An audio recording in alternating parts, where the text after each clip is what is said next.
recording again since I have nothing better to do with my life. More SCP stuff. It's like 4 hours. No, not even 4 hours when you count minutes and stuff. But if you don't count minutes, it's about 4 hours since the last one, which I uploaded basically just immediately afterwards. Didn't even bother double checking it. And and what was I saying? Right. Been about 4 hours since I last did the other one, so my throat is still sore. Didn't even take a sneak peek like I told myself I was gonna, so let's see if any of these are gonna get me, I don't know, maybe banned or something. Yeah, things have definitely added the Montauk machine, you say.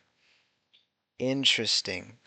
I don't think I'm ever gonna get there, but even if I did, I don't know if I'd want to. That would definitely get me fucking... Time for the Never War by Ampersand, which is a name I think I recognize. Oh, the A in war is a delta symbol? Ampersand and some reference, you say. Oh, is that a person? Okay. This one is two people then. There's a guy called Ampersad, right? I think. Ampersad, S-A-D. That did like SCP inspired music and stuff for like some of the SCP games that have been made. I don't think that's the same guy, but I don't know, it made me think about it, considering their names are very similar. Also, if you're curious why you think the name ampersand sounds very similar, it's because that's the name of the symbol, the little and symbol. It's an ampersand. What the hell? Oh, it's just slow. SCP-9000. Try... This is one, is the Never War. Oh, is it sarcasm? Wait, 1, 2, 3, 1, 2, 3, 1. Oh, is that, uh, Scarlet King? Oh, that's just gonna be a link to, nope. Hmm. Alright, we're starting off with some poetry or something. Who are thee who doubts my covenant, who desecrates the sacred harvest, spills the blood of my soldiers, spites my wormwood crown, and pollutes my hive with his half-blood heresies? For I am not the seamstress of discord, and the queen mother of monsters? Or, for am I not the seamstress of discord, and the queen mother of monsters? Does my retribution sting as a scorpion tail, and whisper seven-tongued curses, in eons dead and living? Thus suffer my abominations, obscene and glorious. As a traitor's pallid curse art your crime, and none escape the empire outside time. Oh, we see now. A Chronicle of the Deva, 2945.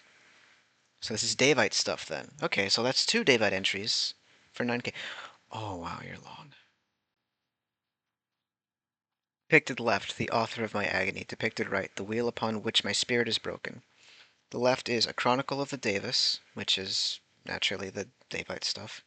And on the right is a gear. I don't know if this is implying Doctor Gears or Church of Broken God stuff, or if that's specifically 914 gear that I don't remember the image of. Who knows? Or 1. Course. It is 914. Course rough 1-to-1, fine and very fine. Attention, all Temporal Site 1 personnel. All personnel currently serving on board Temporal Site 1 or otherwise occupying the bounds of the Foundation's sovereign temporal zone are to be notified immediately that a pluripotent ectoplasmic entity has been detected rapidly approaching Temporal Site 01 and is believed to be staging an active assault on Research and Containment Team Delta T. I think that's the Delta symbol, so I'm just going to refer to it as the Delta symbol. The subject in question has been identified as a wanted temporal criminal and is highly dangerous. All relevant on-site security systems have been activated, and the facility has been placed on total lockdown. All entrance to and egress from the semi-anachronic bounds of the Foundation's sovereign temporal zone, be it with the greater temporum or any substituent reality, is hereafter forbidden. These precautions will continue until the present situation abates entirely. Remain calm and do not attempt to leave the facility for the duration of the lockdown. On this matter, the Directorial Trilaterum has issued the following official statement ritual. Be strong, temporal agents. Remember your mission. Hang stalwart to the compass of the cause. Secure the past, contain the present, protect the future. And this foe, too, will be reduced to a mote of dust in the grand scheme of Khorne. In the words of the second great lord of time, Acheron, when the Leptodopteran horde swarmed about his host, we are under siege. 9000, level 2 restricted. Containment class, pending. Procedures. SCP-9000 is to be placed within a temporary spectral containment unit and held in bulk storage at Repository Area 149. It is scheduled for permanent containment at Research and Containment Site 19 and is to be transported there on 7th of November 2036. Description. Are the sides becoming slowly redder? No, they're not. Those look like blood splatters, which I presume is what they're going to be. History. SCP... Wait, no. Description. SCP-9000 is a pseudo-corporeal spectral entity inhabiting a large piece of granite, 3 by 2 by 4 meters. SCP-9000 does not appear to directly interfere with surrounding matter in any meaningful way, and can only be observed through the use of Asmodeus imaging technology, or AIT. Preliminary spectral analysis has indicated that the object possesses some degree of consciousness and is aware of any physical stimuli affecting its host. At present, it seems fully bound to the stone which it encased, being either unwilling to, or more likely capable of, parting from it. History. SCP-9000 was discovered on a Foundation archaeological expedition in the Angrim Valley, Arunachal Pradesh, India. The team conducting the excavation, led by Dr. Sagar Singh, had the intent of discovering artifacts related to an ancient battle between the Devite and Arikshan forces, attested in various mythical sources to have occurred around the area. The object's presence at this suspected battlefield dated to the 4000s BCE. In tandem with its own estimated date of origin, is obviously highly indicative of an origin of one or both of the aforementioned ancient civilizations.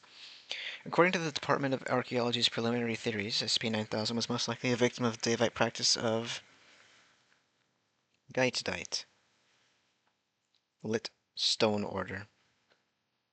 The Deva were known to have, on several occasions, severed the souls of captured enemy military and political leaders before desecrating their physical bodies. These spirits were then forced to inhabit boulders from which ornate three Devite entries. I just remember the second one. The spirits were then forced to inhabit boulders from which ornate sculptures were typically carved. Notably, no such recovered stones have been found to still possess a bound spirit, likely due to the difficulty of restraining motivated non-corporeal entities for significant amounts of time. DIG lead Dr. Sagar Singh has proposed another theory that SCP-9000 represents the spirit of a Devite leader encased in lithic cocoon 076. Oh, that's Abel. Although such a device, being spectrally possessed instead of regenerating its host, would represent a considerable abnormality in Devite thalamic practice, according to Singh. Director Fourth. What's the sign on the map? Director Xyank. Pesky speck. Lingering hanger-on from a paradox, perhaps? Director Fourth. Sure. Keep an eye on it, just in case. Director Zank. Of course, of course. I must run diagnostics on any recent retcons. Director Reinders. Guys? Director Zank. Why, what is it? Director Reinders. Where do you reckon it's going? Automated breach report, Site 19. Welcome, Director Moose. A catastrophic breach is currently underway throughout Site 19. A log of events as captured by the security camera system is being continuously transcribed below, courtesy of on-site construct Mallard AIC. Begin log. All lights throughout Quadrant C of Site 19 campus, including Facility 23 and much of the nearby subterranean complex, suddenly shut off. A large automaton, hereafter designated B001, footnote 2, breaching object 01, not associated with any known anomalous phenomenon, emerges from Research Cell 109A in Facility 23, having bashed in the room's ceiling, primary entrance, and much of the wall surrounding the primary entrance. It trudges towards the facility's nearest exit. Senior Researcher Grant Dokel darts out of Research Cell 109-B, immediately pulling the alarm directly outside of the room. He rushes towards the nearest secure bunker, though is unable to unlock it, seemingly having forgotten the code. He crouches in the corner and hoists a binder in front of his face, wielding it as a makeshift shield. 4 security agents arrive at the scene and immediately begin to open fire on Breaching Object 1. Breaching Object 1 raises an appendage and gestures towards one of the agents before lunging, clutching his face with a claw-like mechanism. After several seconds of stuck in Breaching Object grasp, the captured agent's face begins to rapidly deteriorate into a slurry of viscera and blood. Breaching object grabs the now incapacitated agent's gun, agent's gun and affixes it to its left appendage with its claw. Additional components of unclear function rapidly manifested around this weapon. Bullets are uncontrollably discharged at atypically high speeds and random angles, killing 3 other agents and wounding Dr. Dokel. Dr. Dokel. That's not how. That, breaching object O1 presses its right appendage against several damaged portions of its body. These areas are seemingly transmuted into different metals, with all damage remaining. The object emits a mechanical grunt and pours smoke from the grates and exhaust pipes composing the location of its face. Nevertheless, as the scrap metal churns and contorts, there is an apparent and inexplicable expressive satisfaction. Loading. 9000. Level 3 confidential. Containment class Keter, secondary class uncontained. Disruption class Kennick, 3. Risk class critical, 5. Special containment procedures. SCP-9000 is presently uncontained. As of 19th November 2036, it has recently breached Research and Containment Site 19 at considerable expense to the structural integrity and contained object catalog of the facility. Footnote 3. See documentation Incident 9000 Nekia for related information.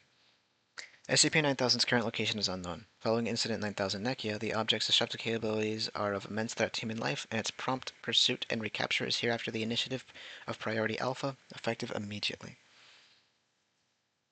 An initiative of Priority Alpha, okay. Description. SCP-9000 is an aggressive and apparently intelligent spectral amalgam of unknown or indefinite size and mass. Indefinite is a footnote. Likely expanding. Unlike other spectral entities, as of Incident 9000 Nekia, 9000 possesses a dimension of physicality and a functional body, thanks to possessive ectoplasmic interaction with another formerly contained SCP object. See Addendum 1. Specifically, its vessel assumes an enlarged, vaguely humanoid mechanical form composed of innumerable intricate clockwork components with an armored exoskeleton fashioned from miscellaneous industrial and construction materials torn from around Site 19. So this is definitely like 914 maxing. Although little is known of the precise anomalous capabilities of 9000, it can be surmised from the object's breach on October 19, 2036, that it is an extremely potent poltergeist, likely on the order of Alderman Class 8 or 9, capable of incurring instantaneous and forceful controlled displacement of large corporeal objects. SCP-9000 also possesses extreme martial prowess with its improvised body, and if relevant information from the Department of Archaeology is to be believed, plausibly bears thaumaturgic abilities in line with traditions of war magic belonging to ancient Davite civilization. Additionally, SCP-9000 is known to be capable of extremely versatile acute material transmutation, by utilizing a highly intricate anomalous clockwork device built into and largely composing its mechanical form. The object can refine chunks of input matter into discrete objects of generally related material or conceptual character to the input objects. SCP-9000 can telekinetically alter this transmutation machine, though its central input and output chutes were last observed as part of a disproportionately large claw-like appendage on the object's left arm. This configuration enables it to transmute objects on touch or consume an untransmuted object and expel the item in its transmuted form, often at high speeds. Once such a motion by SCP-9000 is made, a small bell sounds and the transmutation process begins. The process takes an amount of time ranging from instantaneous to around 20 seconds, depending on the size of the object being refined. Transmutation by SCP-9000 is at no known expensive energy. Given its high intelligence and malice, SCP-9000 has proven exceedingly capable of weaponizing its refining capability against opponents in improvised circumstances. If the nature of the clockwork device enabling SCP-9000's transmutative capability has remained principally unchanged since Incident 9000 Nekia, transmutation should be expected to occur in 5 distinct varietals or settings: coarse, rough, 1-to-1, fine, and very fine. I remember the 9000 testing logs. There is a folio that is the intricate inner workings of SCP-914. Given its nature as a highly complex clockwork anomaly, obviously, like, all of these inner workings have so far been untranslated and, like, not fully known, right? I do wonder if they're going to bring up that file in this file, because I feel like it's a surefire fit. History. Redundant content elapsed. It is currently understood that SCP-9000 represents the ghost of a paranormal historical figure known in life as Karthakin Kiaz del Vaduk, Fourth Blade of Devon, known to the Foundation as Person of Interest 7128-D. This view was first put forth during the archaeological expedition which uncovered SCP-9000, then concealed within a large stone artifact, as a hypothesis by dig leader Dr. Sagar Singh, and was later corroborated by documentation transmitted uh, anachronously to the Foundation by Research and Containment Team Delta T from an unknown point in the near future. Footnote 6. See documentation 9000 Kegel. The aforementioned documentation details a historical battle, the Battle of Toth Kel, during the first Arakesh campaign, approximately 4160 to 4125 BCE, in which RCT Delta T intervened to reverse illegal manipulation of the past on the part of the Davite forces in communication with Person of Interest 7128-D, thus changing the outcome of said battle to a back to a Davite defeat. The fourth blade of Davon's pivotal involvement in the Arakesh campaign in general, and in the Battle of Toth Kel in particular, would appear to suggest that the immense hostility and violence displayed by SCP-9000 during its containment breach is attributable to specific antipathy towards the Foundation, and that the origin of this antipathy is revenge for the act committed by its temporal forces at Toth Kel. Footnote 7. The fourth blade of Davon features heavily in almost all mythical and historical accounts of the failed Davite conquest of Arakesh. Addendum 9K/1. Incident 9000 Nekia. SCP-9000 was transferred to Site-19 from its temporary location at Area 149 on the 8th of November 2036, intended for permanent containment there. After arriving at the site on a transport convoy manned by Foundation archaeological crew which discovered it, under the supervision of Dr. Sagar Singh, the object was swiftly filed into large safe containment wing 6A, one of the site's subterranean safe class containment wings, and placed in a vacuum-sealed spectrological containment tank. SCP-9000, footnote 8.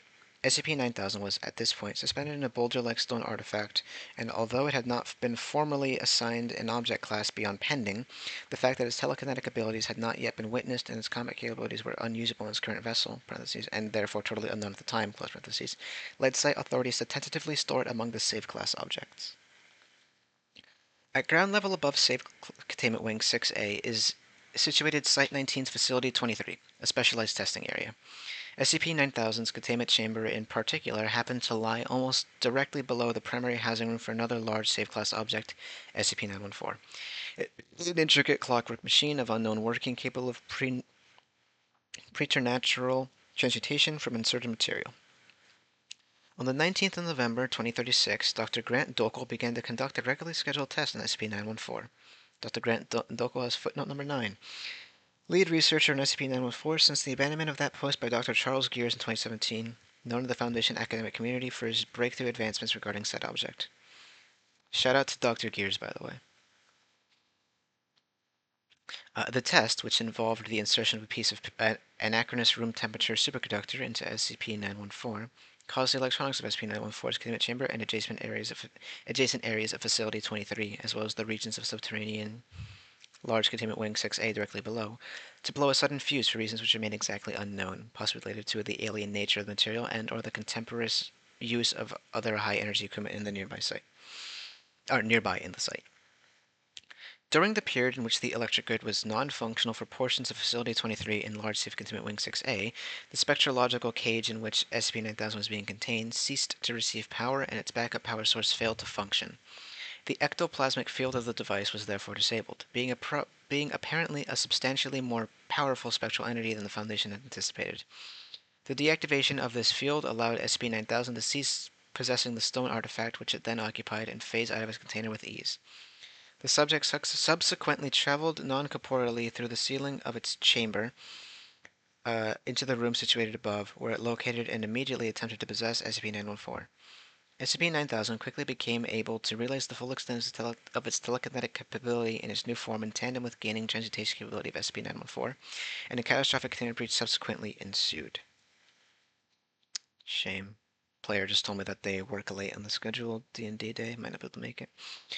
SCP-9000 immediately began to make use of its new form as a weapon to destroy adjacent containment architecture, overpowering all automatic and human security countermeasures.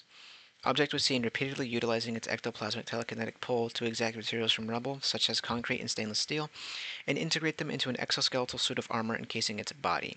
Sharp pieces of scrap metal and metallic blades and firearms looted from slain security guards or the destroyed 6B Task Force armory were likewise integrated into the object's amalgamated mechanical form for use as weapons. As a result of the object's rampage, all of Large Game Wing 6A, some or all of Large Game Wing 6A, some or most multiple adjacent wings, and most of the above-ground Facility 23 were demolished. SCP-9000 proceeded its frenzied patrol around the site until integrating SCP-7AX5, or a self-propelling rocket, at which point it promptly used the anomaly to vacate Site-19, apparently enduring considerable aerial heavy munitions fire by Task Force assets, all the while to little impediment, until it eventually left the range of fire and was lost. As of 10:30 hours from the onset of the breach, the object has still not been observed by Foundation since Incident 9K Nekia. Update October 24th, 2036. At 2140, on November 24th, 2036, Foundation High Command received a transmission from RCT Delta T indicating that an entity matching the description of SCP-9000 was sighted rapidly approaching Temporal Site 01 with the apparent intent to attack the facility. As of present, Foundation plans to pursue and recontain the seemingly resurgent instance of SCP-9000 with the greatest possible haste are underway.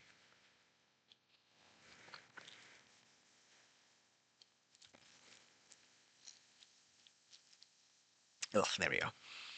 Director Rangers. What about the spec from earlier? Director 4th. Object suspended in a no time zone. It travels forward, but never absolutely.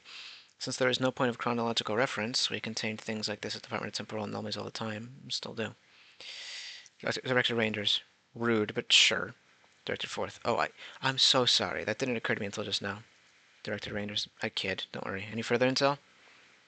Director Zank. We've seen similar at the Temporal Anomalies Department, but the situation is unique. It seems not only has the object failed to be disintegrated as normal by corrosive forces of outer reality, but the lack of space and neutrality of time in the void destines that it will reach the site if left unattended. There's no direction here after all, only one way to go, and an unclear or a non-applicable amount of time to get here. We are the point of reference, the only one it has. Director Rayners. There were/will be similar problems popping up during my time as TAD Director 2. Sometimes timelines wouldn't disintegrate right once they were doomed, just linger in the void. The compass was, is, will be always infamously less stable during my tenure, of course, but even in the most temperamental times, we always had the privilege of fixing the problem from the future. Not so here. Director 4th. Well, that sure is reassuring. What do we do now? Director Zank. What we were made to do, Alice. We wait. I fucking hate waiting.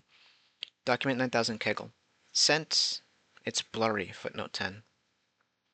By decree of the Department of Temporal Anomalies, in conjunction with the Overseer Council, information which permits otherwise inexplicable knowledge of prime timeline chronology is universally redacted. Prime timeline adjusted Temporal Site 01. Received 21st of November 2036, protected Site 7. Conspectus. On 16th December 4143 BCE, the Department of Temporal Anomalies engaged in ultra-clandestine operation to prevent the effects of illegal temporal interference perpetrated by the timeless forces of the Daevite Empire from adhering irreversibly to the chronology of prime-bundled canon time streams with respect to a historical event known as the Battle of Tovkel. The operation involved the deployment of special assassins to ensure the death of Person of Interest 7128D, or the Fourth Blade of Davon, during this battle, as the penetrated temporal interference would have prevented such and allowed this individual to influence the outcome of the battle and perhaps of the entire First Arakesh campaign. Footnote 11.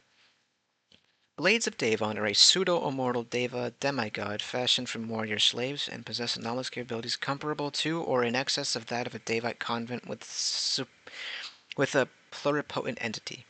Therefore, the termination of this person of interest was deemed foremost importance for the mission. Contextualization. The first Arakesh campaign, I fucking love this file so far, by the way. I think it's going to be the only file as it's very long.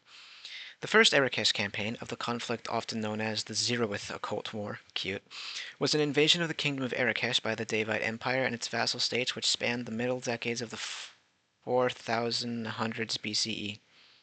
The pivotal battle of this attempted conquest took place as the Deva forces led by the Fourth Blade advanced towards Tothkel, the fortified site on the opposing side of the eastern Himalayas.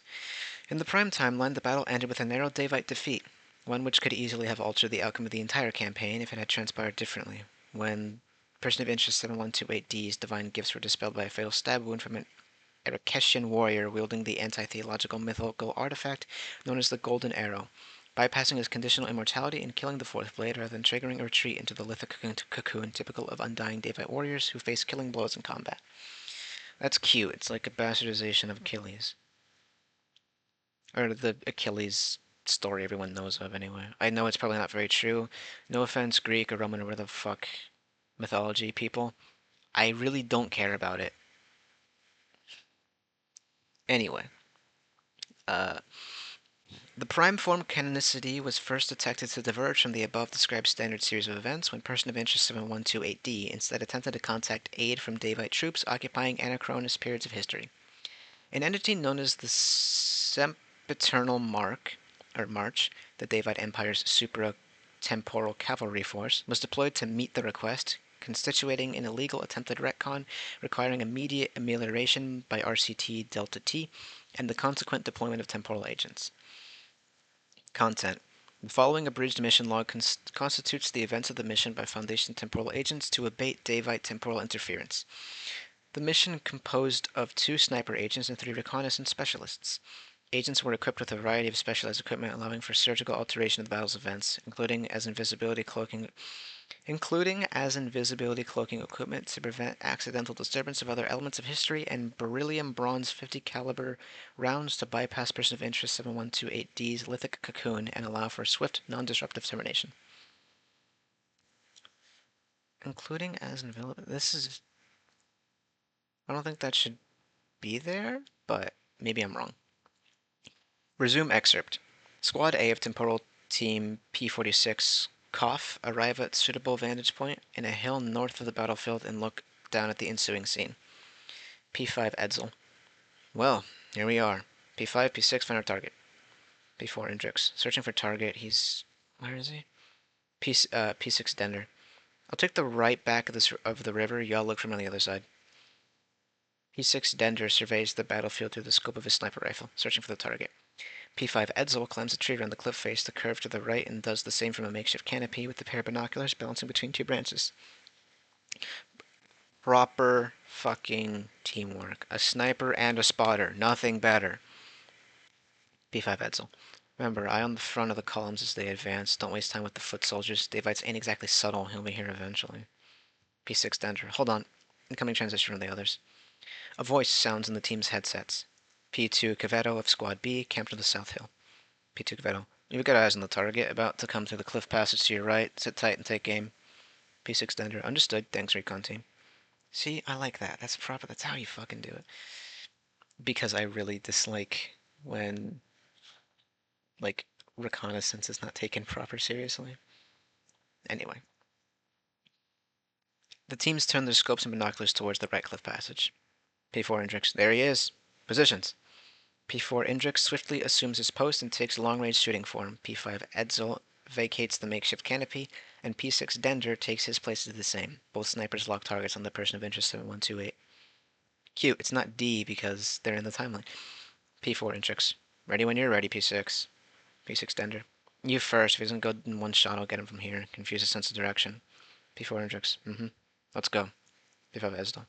Alright, on 5, 4, 3, 2, 1. P4 Indrix fires. The beryllium bronze round strikes Person of Interest 7128 in the chest. Nice! Center mass. Shattering a demon bone breastplate, and he collapses. P6 Dender. Got him? Team waits a few seconds. Person of Interest 7128 remains on the ground, unmoving.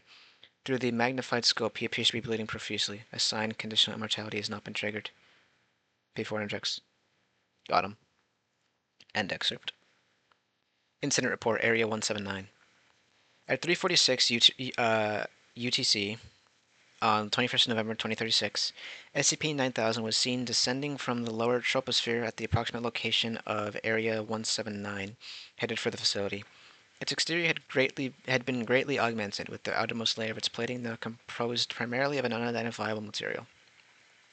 The area's automatic missile defense system was quickly activated, and the object sustained significant structural damage as multiple projectiles made contact. It landed before the complete deterioration of its clockwork carapace, and quickly breached the facility before further defensive measures could be engaged. SCP-9000 charged the facility as it touched its right appendage to the regions of its armor most compromised, which all began to corrode, leaving behind metal scrap and unwrought material. Object then pressed its right appendage against these spots for slightly longer periods, which seemingly reverted them back to their original state. The conventional munitions of security personnel proved ineffective in deterring the object. After apparently searching Area 179 for several minutes, 9K reached the containment chamber of SCP-2317. Apologies while I quickly check if I remember SCP-2317. We saw my mouse automatically go to my AO3 dash on instinct. 2317? Door to another world, huh? Whoa! I've never read you. How? Who wrote you? Clef, okay.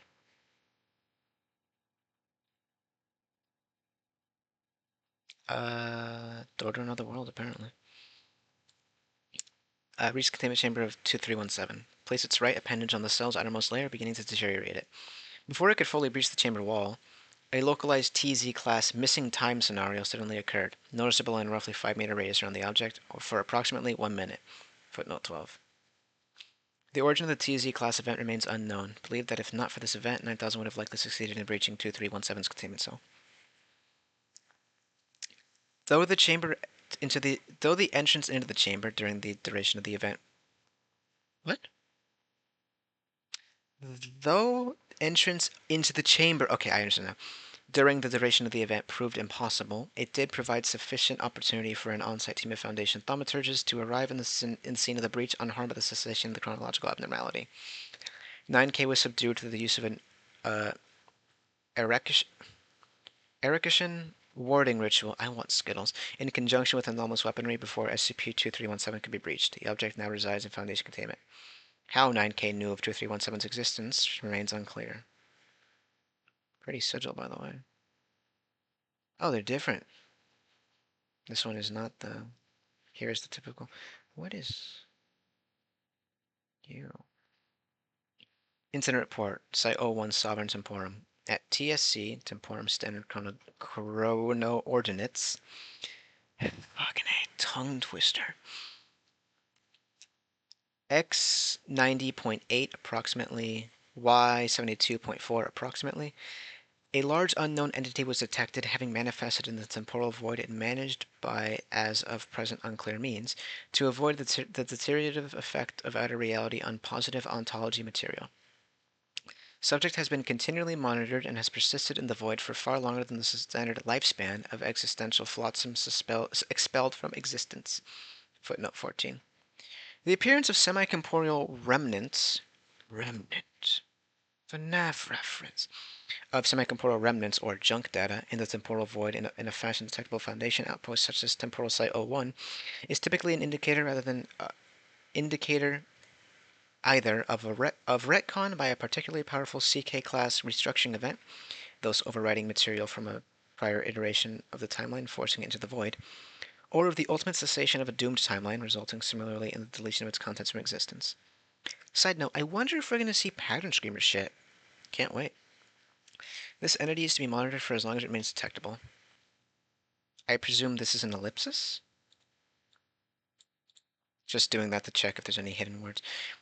Update. The entity which manifested at X 90.8 approximately and Y 72.4 approximately has been identified as Karthakin Kiaz del Vaduk, person of interest 7128, a Daevite warrior of chronological origin from the 41st century BCE and noted criminal under temporal law. This iteration of T, person of interest 7128, is most probably corresponds to timestream C 9389-CV-10. Indeed, correspondence from its foundation details his presence during a localized TZ class event centered around SCP-2317. This incident likely resulted in an immediate corrective pivot, as any events having occurred within the TZ event isolated region would have been incongruous with reality outside of said area. The manifestation of the corrected reality, as it had therefore always existed upon the now, retconned prior timeline in which TZ class event did not occur, is the only plausible vehicle by which T person of interest 7128 could have reached the temporal void. How T Perseverance 718 has avoided existential discorporation following prolonged exposure to the void is still unknown. This file's gonna get fucking confusing and like mega weird. I hope you guys are like here with me. Director Rangers. Came from a doomed world for sure, or otherwise retconned away. Definitely scrambled tachyons flying off the thing like nobody's business. Anachronous energy readings are about as obvious as the Dutch at a football game. Director Fourth. Director Rangers. What? Never been? Orangekete. We all wear orange. I think that was so poorly said. Director Zank. That's besides the point. Why isn't it going away? My team can't find a convincing explanation. Been 2 days and change in Earth time, and it hasn't disintegrated under the weight of its contradictions, despite, presumably, harboring no lack of them. Sip some water. Ow. Director Fourth. If this becomes a trend, we better nip it in the bud with the number of timelines we retcon, even in minute ways. Director Rangers. Builds up for sure. What does that say about stability of time? Director Zank. No indication. It's weakened beyond the regular strain in the very recent past, at least not for the major stable time streams. But to put the matter bluntly, Director Rangers. What? Director Zank. I wouldn't be surprised if it does soon, not just because we know about the future. Was it saying it's... Fuck, I spilled my water. Well, I didn't spill it, I have the cap on, but I knocked it over. Is this saying, like, that time is increasingly weakening? Or is he saying it's gonna die soon? Meanwhile? Meanwhile. Corporal Carver Det. Sir, take a look at this. Captain Mackenzie saying. What's going on, Corporal? Corporal Det gestures towards the screen, tracing a finger along the span of rudimentary timeline diagram. This branch in the Voru, it's gone red. I'm not sure I've seen one of them go red before. That can't be good news. Captain saying. Zoom in a bit. Where's this branch coming from? Corporal Det says iteration 2N. It's one of ours. The two enhance the view on Corporal Det's computer, opening an auto-generated overview of the surveilled timeline. Captain saying. The version's E40, it says. Check the manual, Corporal. What's E40? Corporal Det produces a paper-bound manual from beneath his desk and searches through the index category E. Corporal Det. Standard Eschaton the Dread Devourer, it says. Quote, either seventh chain of the Ericashans broke, or nobody bothered to trap one of the horned bastards in the first place. Scarlet King? Captain staying silent for several seconds. Corporal Det. What in the moons is this talking about, sir? Captain saying, Carver, I'm going to need you to send reconnaissance to that iteration immediately. Yet another unique, ellipsis. Captain saying, esteemed members of the tribunal, thank you for being so prompt today. I suppose I'll cut to the chase. You need to look at this. On the boardroom projector screen, there is live drone footage from what is now the dominant branch of multiversal iteration Earth 2N. It is the scene of what was formerly Kansas City. Everything is reduced to rubble. The sun is blood. Red streaks illuminate an ashen gray sky. On the horizon, a gigantic, vaguely humanoid creature approaches. Councilman Tom. Thank you, Captain, but I'm afraid we've seen this song and dance before. Tragic, of course, but what do you expect us to do with the Devourer here? Captain saying, humbly, sir, please be patient. In a moment you'll see. That's not the Devourer. Sounds like confusion across the boardroom. Captain saying, oh, he's been unleashed in this iteration, certainly. Probably stomping some unsuspecting city in the dust, claiming souls with a big red. But that? Captain saying, points to a lumbering figure on the horizon. Yeah, that isn't him. Silence from the tribunal. I know. I suspected it was too at first, but if you zoom in... replay, please? The projector reverses the live footage by a few hours and enhances, revealing the creature. It is colossal, standing over 100 meters in height, and has no horns, no scales, no red cyclopean eye. Instead, it appears to be a massive automaton composed of miscellaneous industrial components and scraps of construction materials, including steel, concrete, and glass. It has 4 arms, the top 2 of which are equipped with claw-like appendages with what appear to be cannons embedded within them. The entity uproots the top 2 stories of a residential apartment complex with its right claw. With its right claw, breaks the collected chunk down into rubble, and appears to ingest the material through a chute in the arm. Moments later, 4 perfectly spherical boulders composed of respectively wood, brick, cement, and fiberglass insulation are fired from the creature's left arm, impacting the foundation of a skyscraper at high speeds and collapsing it almost instantly. Hell of a thing. Oh, Scream Fortress is going on. No way. Captain saying, can't say this looks like the general of any Scarlet Legion you've seen, no? Councilman Setter. Certainly not, Captain saying. I thought similarly, and when I brought the footage to the lab, the boys over there had a considerably different explanation. Out of curiosity, does this symbol ring a bell for any of you?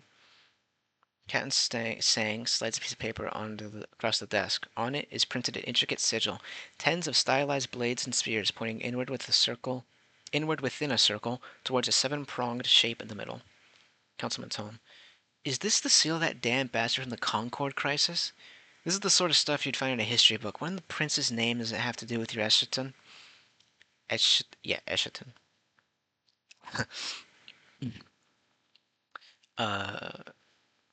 Captain Singh. Enhance further, please. The scene on the projector zooms in further. Very same symbol is seen painted on the chest of the mechanical entity in messy red paint. And the spectronomic view? Surveillance drone switches to a spectronomic camera. A glowing radial vortex, unmistakably a deceased human soul, occupies the center of the automaton, spiraling outward through the limbs and other mechanisms of its constructed body as it moves. Councilman Martin Hames. Do my eyes deceive me? Is that... Councilman Plunt. Could it be? Councilman Tom.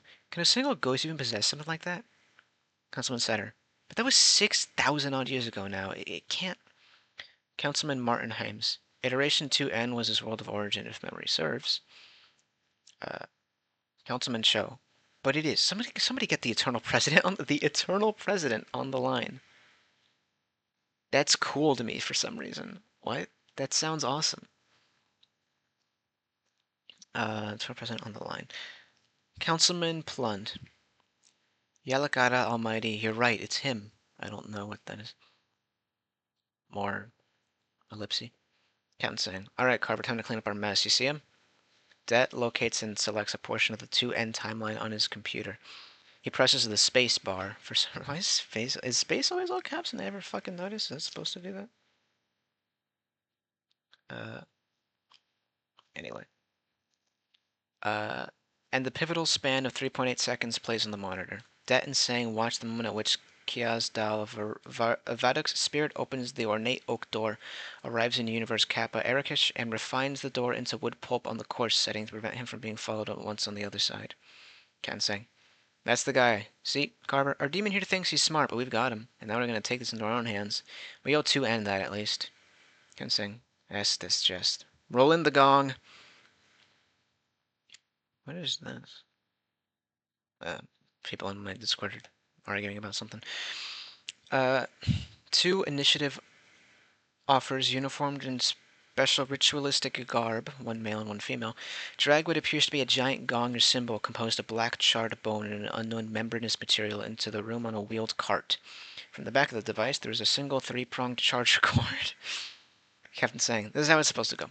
We watch them, we protect them, we love them, but how can you be expected to do all that when you weren't there to save them, when that story comes to a premature end? See, I've always had a problem with unhappy endings, Carver. I just can't let them be. Not when we have the power to say otherwise. This will let us turn the scales. That was so the author talking directly to you. That happens so often in files. There's no way that wasn't. I love it. Captain Sane looks around as if in slight confusion. Picking up what I'm putting down here? Shouldn't there be Corporal Det looking at it? Anyway. Corporal Det, you don't need to convince me. This warrior's committed an interdimensional crime against humanity, deliberately triggered an apocalypse which sells our cosmic siblings out to the Scarlet King. He's a war criminal and we're peacekeepers. Captain saying, of course. But why waste your men keeping the peace when you can undo the crime? Why try the bastard when you can wipe him off the face of the earth? Situations like this are what we have with the gong, crafted by Yalakara from the eardrum of a slain god eons ago, and with the aid of our technology, forged into the ultimate weapon. Corporal Det. An ontophage, capable of cutting the tiny sections from timelines throughout the multiverse with surgical precision. Eating reality? Captain Sang holds the extension cord for the gong to Det, who plugs into his computer. The extension cord is unremarkable for a conduit of cosmic power.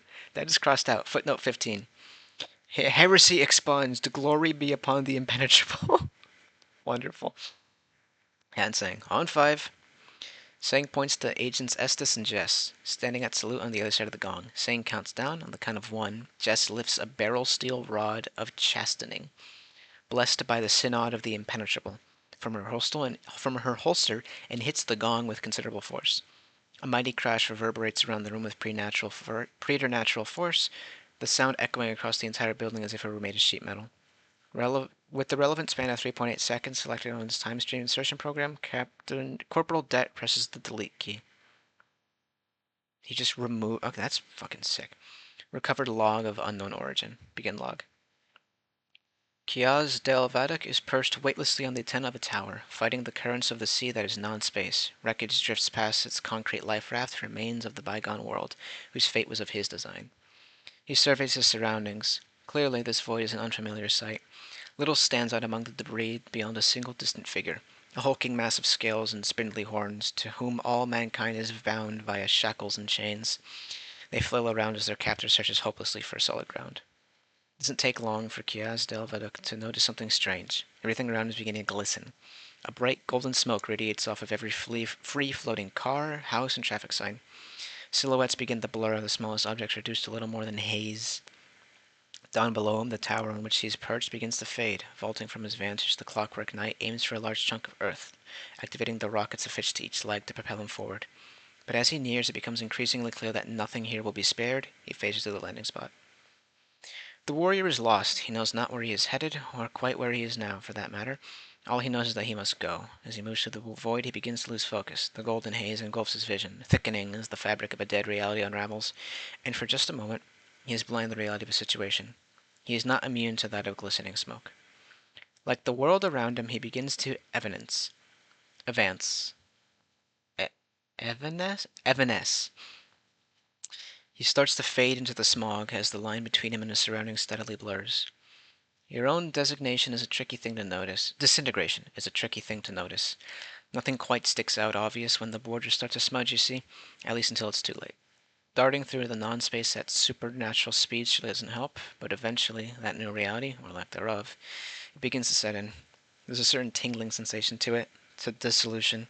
You get used to it if you aren't careful. He clutches his chest with a transmutive claw in an attempt to refine it into something less ephemeral. But as his midsection grows more defined, more distinct, more real, the rest of his form continues to deteriorate. He clutches an arm, then a leg, then his torso, trying desperately to reconstitute them. But this proves ineffective. Far too slow. He continues to fade into the haze, like an asteroid burning up in the atmosphere. He reaches again for his chest. His arm phases through the translucent metal surface, leaving his claw fixed within the inner workings of those clockworks that comprise him. His essence, the spirit piloting the grand machine body, now rests in his hand. It begins to diffuse from the vanishing pulleys and gears out into the dead space around him. Fine, fine, fine, he repeats in his mind, desperately trying to reconstitute his form. Fine, fine, fine. The chute beneath his claw expands, siphoning all that remains of his form, leaving behind only the output cannon to drift aimlessly through the non-real, and for a moment there's silence in the void. The great plain of Null releases a sigh, tranquil and undisturbed. The dreaded disruptor is gone for but a moment. Fine. With a burst of crimson light, Carthakin Kiaz Del Vadak, fourth blade of Davon, undying assailant of time, is discharged from his own cannon. He soars through the void, bathed in glorious red, engulfed in the energy. He is a beacon in the haze, a lighthouse, lambent against the sea of dark and long silence. When the light diffuses, he is again made real, at least for now. When the final remnants of his reality finally fade into nothing, there is only him. Driven, he continues on, as far as he can make it before his body again begins to succumb to the dark ocean's disintegrating call. End log. Director Forth. That's certainly something. Director Forth hands the printed note back to Director Rayners. Director Rayners. You are watched, you are protected, yada yada. Say, what do you suppose they mean, unleashed him upon us? Director Forth. What does that mean? 7128D is at large again. Back in time? How? Director Zank. Unless they were being literal. Director Rangers. How do you mean, Thad? Director Zank silent for a few moments. Wait, everyone, stay still. Director Rangers. What? Director Zank. I'll be back. I miss my wife, Tails. I'll be back. Director Zank marches towards the door. Quickly, he opens it and leaves. Others left in confusion. Director Forth. Another one of his tantrums. 22nd November 2036, Protected Site 7 received the following document from a secure extra-dimensional server, apparently in accordance with the stipulations of the Meta Foundation Super-Temporal Coalition Pact 1981, Section 4.6. Footnote 16. Details the usage of Meta Foundation as diplomatic intermediary through which outside cosmic entities can communicate diplomatically with one or more members of the Foundation. So, pattern screamers, I guess, count? In this instance, Meta Foundation authorities tagged the below transmission as forward from Group of Interest 419, or the Three Moons Initiative. Hey, Headed for Prime Foundation. Three Moons Initiative, document archive, the Concord Crisis, original debrief. At 8:40 hours from moonrise on fucking 19 Tedesen in the year of the Lord Alakara 7876 AT, footnote 17. Meta Foundation Addendum, after transmission, measures years from the arrival of the first moon over Corbenic and the founding of the Three Moons Initiative. Corresponds to 4143 BCE. A humanitarian mission of the Lunar Dawn Initiative witnessed the spontaneous transmigration of a highly unorthodox ex-human spirit in the Tel Arat quarter of the Great Desert. Subject was dressed in bloody necrotic garb characteristic of Davite civilization of many Earth multiversal iterations, bore an abnormal enlarged physique, possessed parahuman strength and speed, and appeared to be capable of altering his own skeletal structure for the creation of blade weaponry. There's a Moon interdimensional investigative journalist Balthazar Ayuthaya Cohen, one of the witnesses, swiftly recognized the new arrival spirit as Karthakin Kiaz Delveduk, fourth Beta Devon, a renowned and ruthless Deva warrior of the multiversal iteration Earth 2N, whose transmigration had long been feared by many Initiative personnel for the possibility he may arrive in Corbenic upon death. Before the humanitarian mission even finished, reporting the transmigration of the superiors, Kiaz Delveduk had apparently vacated the premises, dashing 60 kilometers directly south and arriving at the base of Mount Cyrus, elsewhere in the central Tel Aret quarter within an inhuman amount of time. He began to scale the mountain in bounding leaps of 40 meters or more, using makeshift claws of carnomantic bone to climb cliff faces, seemingly with the intent of reaching its summit, location of the northern Great Desert Space Elevator, which provides access to Lunar Dawn Citadel Concord.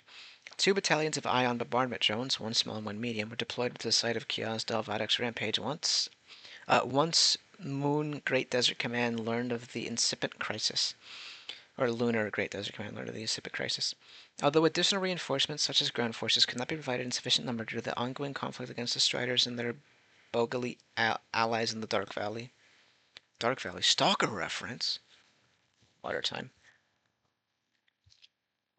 In what amounted to a catastrophic defense miscalculation, the allocated drone battalions were insufficient to combat Kiaz Delveduk, who continued his ascent relatively unimpeded. Within 40 minutes, the spirit reached the summit of Mount Cyrus, whereupon he shattered the control console of Northern Great Desert Space Elevator with an improvised battle axe of biological material and immediately ascended the now unlocked elevator to Citadel Concord in Corbenic's lower mesosphere. The facility activated an immediate lockdown and mobilized all available security. Kiaz Delveduk reached Captain's quarters within a matter of minutes, slaying numerous onboard Lunar Dawn personnel along the way. There he pulverized the latch to the panic bunker with repeated and excessive force from various Carthomanic weapons, threatened those within the bunker, including acting Concord Director Sergeant Major Delzanapan and several of his elite staff, with repeated deaths by laceration, and forced them to leave and re-enter the captain's quarters under threat of a blade. Kiaz Delveduk proceeded to walk Sergeant Major Delzanapan to command console in a series of frantic and hostile gestures, as no language was shared between the men, forced him to close the doors of the Concord to all outside aid from the Lunar Dawn Initiative until his next demands were met. According to Delzanapan's testimony,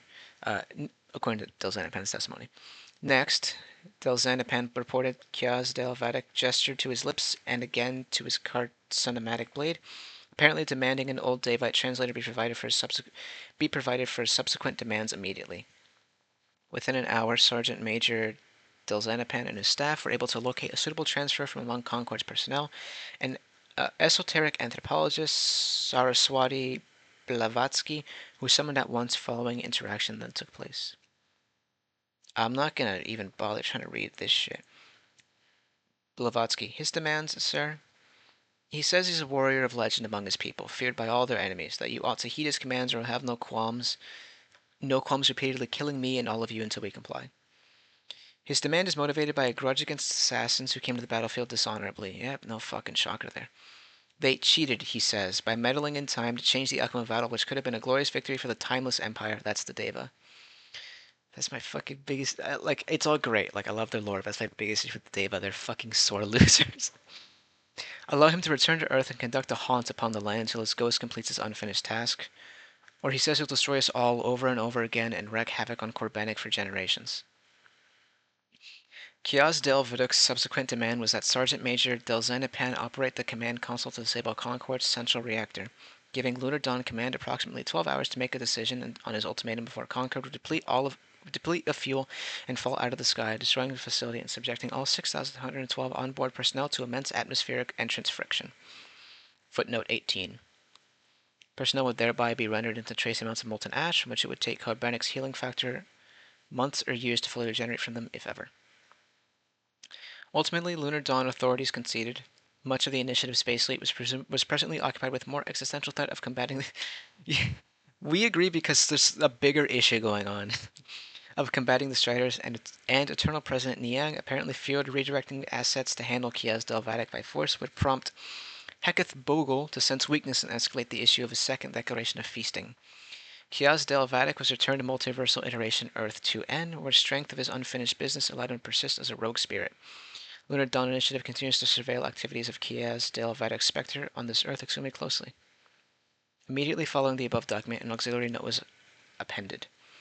Foundation, it is with most heartfelt regret I report we have failed you. The Three Moons Initiative has lapsed in her mission to protect the residents of Multiversal Iteration Earth 2N, and for this lapse, she and her fine men and women in uniform have nothing but the most solemn and mournful lamentation. In failing to address the resurgence of the fourth blade of Davon we have unleashed upon you, and in our consecutive attempts to make good the ramifications of our initial failure, we have reinforced it by creating a monster greater than he, you, or us. There is no excuse. Our creation may be inadvertent, but it is unavoidable.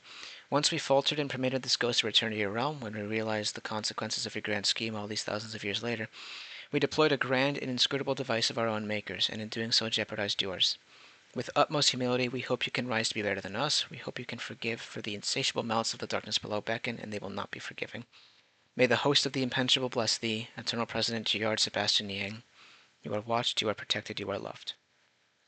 Three Moons. Given the recent termination of SCP-9000, the exceedingly uncharacteristic fatalism and distraught tone of this particular transmission, as well as the contained references therein to additional actions taken by Three Moons Initiative recently against SCP-9000, have no clear explanation. Security camera footage, Temporal Site 01, Recreational Quarters. Ah, that's a wonderful symbol.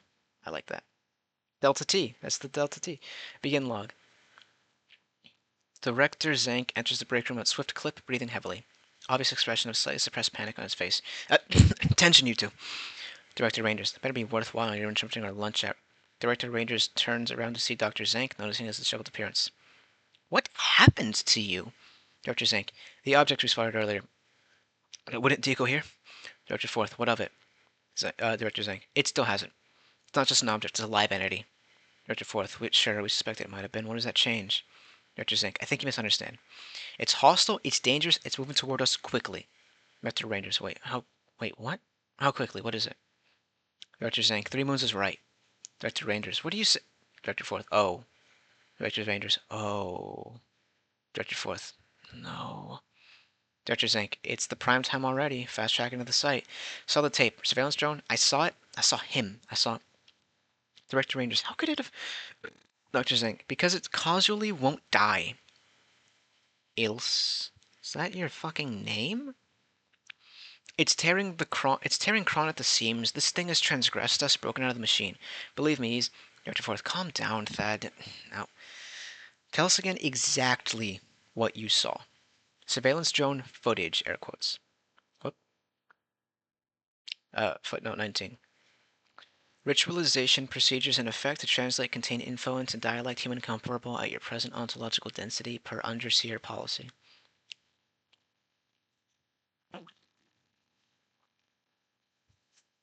Kiaz Delvatic barrels across timeless folds of dark tapestry like a bullet, ever focused. With the cannon arm, he routinely refines his wrought steel body, staving off the hungering tides of paradox, dissolution which creep higher and higher.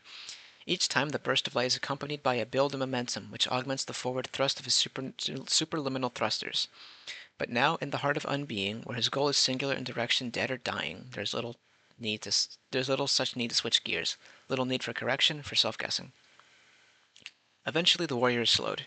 An invisible field consolidates and becomes vicious around him. No, viscous around him. Here, at last, is the sovereign temporum, The Keeper's bubble of sanity in the yawning, sizzling dark. Beyond this wall, conditions will be stabilized, matter protected from the undoing strain of Grand Voru. His body will no longer be at risk. Beyond this wall, at the heart of the bubble, and it is not all too cosmically large, is the target. Is the fortress, the citadel, is temporal site 1. The shield entangles him in a web of repulsive and adaptive force, becomes a thick fluid as he is still, then hardens again once he moves forcefully upon it, loathing the detritus of dead worlds. His assassins were wise. Here they constructed this wall for the expect purpose of keeping things like him, and that malady of void rot which they carry with them, from their realm. Like any good warrior is undeterred. One mighty motion of his claw, Kies Del Vatic turns the dial of the machine. Rough. The field crackles and ripples uneasily. Its surface shakes, ripples growing larger, then repulses again into itself. The static grain of the field grows less precise, telekinetic force fraying at the edges, quakes again, and with mighty force cracks. Cracks and cracks, further and further, until at last the field explodes into crashing the tidal surge of unworldly fiberglass. Shards of pure force are desperately propelled in all directions, coating the starless void in glimmering motes of sea foam for a split second, before facing the vacuum which lie outside and dissolving unceremoniously. He proceeds to the gaping hole in the sovereignty. Something notices. Sensing the transgression, a native Chronarch materializes before the warrior. A guard, a golem, a security system, held long ago from its full autarkic grandeur by the assassins. Heavy mantled, it bears its crown of few and unreal facets harshly upon him, and moves its scepter to strike at its heart. Soldier's reflexes are instant, as if it were practice motion. He catches the scepter in his monstrous claw with brief reverberation. The claw twists with industrial force and... very fine. The Time Lord Sentinel is reduced to butterfly dust, a delicate sand which filters through the monster's metal claw forever into non-existence. Unfazed, he proceeds to march through time still. Unlock. Zari, the Grand Matriarch, then whispered curses unto Ion's dreams. She tested the Ozirmok's will with frightful deeds of the Deva, and yet he held his resolve steadfast. Look upon your folly, boy, and when you cry out for mercy on the battlefield at Cursed, know I warned you thusly. Your slave host will crumble and break under the might of the Deva, for our immortality is mandate by the darkness below, and shall never waver. Strewn beside my feet lay the bodies of the Persians, Emysians, Orthonians, Harappans, and Arakeshans. Oh, that's not a link. For the Covenant has subdued them all, indeed wiped their progeny from the earth when they refused to pay his tribute, likely in reference to the Scarlet King. In my horde, the mighty Scythians, Mongols, and Ern children are forced into servitude before me, fearing me in my glorious abomination. Around my throne pile conquered treasures of the Assyrians, Babylonians, Hebrews, and Mechanites, their petty magic dwarfed before the seven-headed throne. Even the Zia of heaven and their ephemeral fair folk know their place, for my dominion extends stalwart to the deepest past and unflinchingly into the endless future, and Davon stands before time. Gaze below, unto the streets of the city of torment. See her unhallowed splendor, and know your fate. For Davon's opulence exceeds even the gold city of Jushur, and her primacy eclipses any child tribe of Odd. This is the assurance we have, for which the Grand Covenant knows now and forever that Ayenikatu be her destiny, as shall be for all Deva in the world. That word I didn't know. In Old Deva it means immortality, perpetuity, an everlasting gift, or an endless period of prosperity, related, Aikachu, or empire. The Grand Karsus Ion, beheld this abominable truth and crushed a sufferer beneath its weight. Did feel sevenfold the will of his slaver to destroy him. For just a moment, even the setting sun was a spiteful Archon's eye, looked on him with hatred as it dragged itself behind the ashen clouds. And yet Ion did hold his resolve, for her will was surpassed by his own. Son Calmac, 1244. 2. Rough. Meeting transcript. Location, Etra Headquarters, Area 09. Date, 25th November 2036, 11 a.m. Parties present, Director Daniel Blank, Director Emergent Threat Tactical Response Authority, Director Sophia Light, Dr. Light, I think, is that you? Director Project Resurrection, Director Ahab Paliakola, Chief Office of Large Scale Engagement, Dr. Daniil Sokolsky, Deputy Director of ETRA, Dr. Athena Anastasakos, Head, Site-17, Applied Sciences Division, Department of Temporal Anomalies. Director Randall Montauk, Research Head 2317, etc. Captain Regina Watts, Captain Tactical Operations Command, RCT Delta T. General Bernard Mulhausen II, General Bernard Mulhausen II, General Acting Commander of SCP-F 16th, 98th, 135th Extra-Dimensional Divisions, 0510, 056, and 055. Forward. Following the issue of emergency transmission from RCT Delta T to the Foundation Command declaring a breach of Temporal Site-01 security, an assembly was immediately called between the high-ranking leadership of the Emergent Threat Tactical Response Authority and other significant administrative personnel to discuss a Foundation response to the crisis. Begin log. Director Light. Rather short notice, usually I'm told what's going on first. No offense, Dan. Director Dan, none taken. Dr. Sokolsky. Quite the crew here, eh? For a time mission, at least. When are we getting started anyway? 056. Questions. 055 and 0510's holographic forms manifest in the boardroom. The two silently take their seats. I'll take attendance, and Director Dan is authorized to begin his presentation. Alright, here goes nothing. Dan picks up the clicker and turns on the projector. As you know, this morning the Foundation received a transmission from Temporal Site-01, informing us the facility had been attacked. In subsequent transmissions, they told us exactly what that means. Director Dan turns to the first slide. There's a photo marked as coming from Temporal Site-01, showing a blurry gray figure floating in a starless void from far away. This is the entity laying siege to RCT. They say they discovered it in the void outside the site, an unknown object inbound toward them, and within a few days it had reached the site and immediately began attacking its defenses. Director Dan turns to the second slide, photo of 9000, then considered 9000-D, taken from the body cam of a security officer during containment breach of 19th of November. This is the entity which breached Site-19 a week ago. The astute among you may remember a bit of backstory, the ghost of an ancient Daevite warrior, or so our archaeologists suspected, which possessed the clockworks and turned it into a mechanical supersuit? Dr. Montauk. Indeed it was, but our emergency task force at Area 179 terminated 9K. Director Dan. Well, so we thought, but RCT has informed 05 Command and Etcher that these two, Dan switches back to the first slide, then again to the second, are the same entity. Now, would any of the time travelers in the room care to explain how in the world that makes sense? Director Anastasakos. To end up at Temporal Site-01 organically, you have to find the temporal void it occupies. The only way to do so is to get shoved out of capital T time itself, expelled from chronology of events which composes your timeline, or essentially, either have your existence undone by a CK restructuring event, such as the current version of yourself now never existed, or have your timeline fade out of reality entirely. Director Dan. Aha. Class CK class scenario. Now, correct me if I'm wrong, would this mean that 9K could be terminated in our current timeline but alive in an undone prior version, which, after the restructuring, would shove it out of the void and make room for our version? Dr. Anastasakos. Technically, the nature of restructuring means prior iteration 9000 never existed per our chronology, but yeah, objects in the void are most often that way because they never existed in time. Director Dan, interesting. Now I believe this makes sense. Director Light, the Corbinic transmission? Director Dan, indeed. Could I take the reins on that, Soph? Director Light looks at the hologram of 0510, who nods in apparent approval. Light. 2 days ago, 05 Command received a transmission via secure servers at Site 7. It was from the Meta Foundation Coalitional Office, but they were just forwarding it.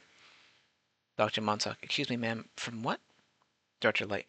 Multi-Foundation Coalition, Supertemporal Pact, a loose accord of mutual understanding between most versions of our organization, local branch of the multiverse. 0510. Few of you are clear to know much more than that. Director Light. In any event, they forwarded a transmission from another extra-dimensional group, Three Moons Initiative, intended for us. For our universe in particular. Director Dan. I've printed it. You'll all be getting copies now, Deputy Director. Dr. Sokolsky. Reduced to a paper boy. Unbelievable. Sokolsky begins handing out copies as Director Light continues. It's a bizarre message, for starters, as confirmation that 9000, the actual ghost itself, arrived back on Earth 6,000 years ago via Corbanic. Then they actually apologize, which experts of this group of interest inform me almost never happens. They claim they took action against 9K recently by using some sort of weapon in our universe. They then seem to imply doing this inadvertently caused some grave crisis for us.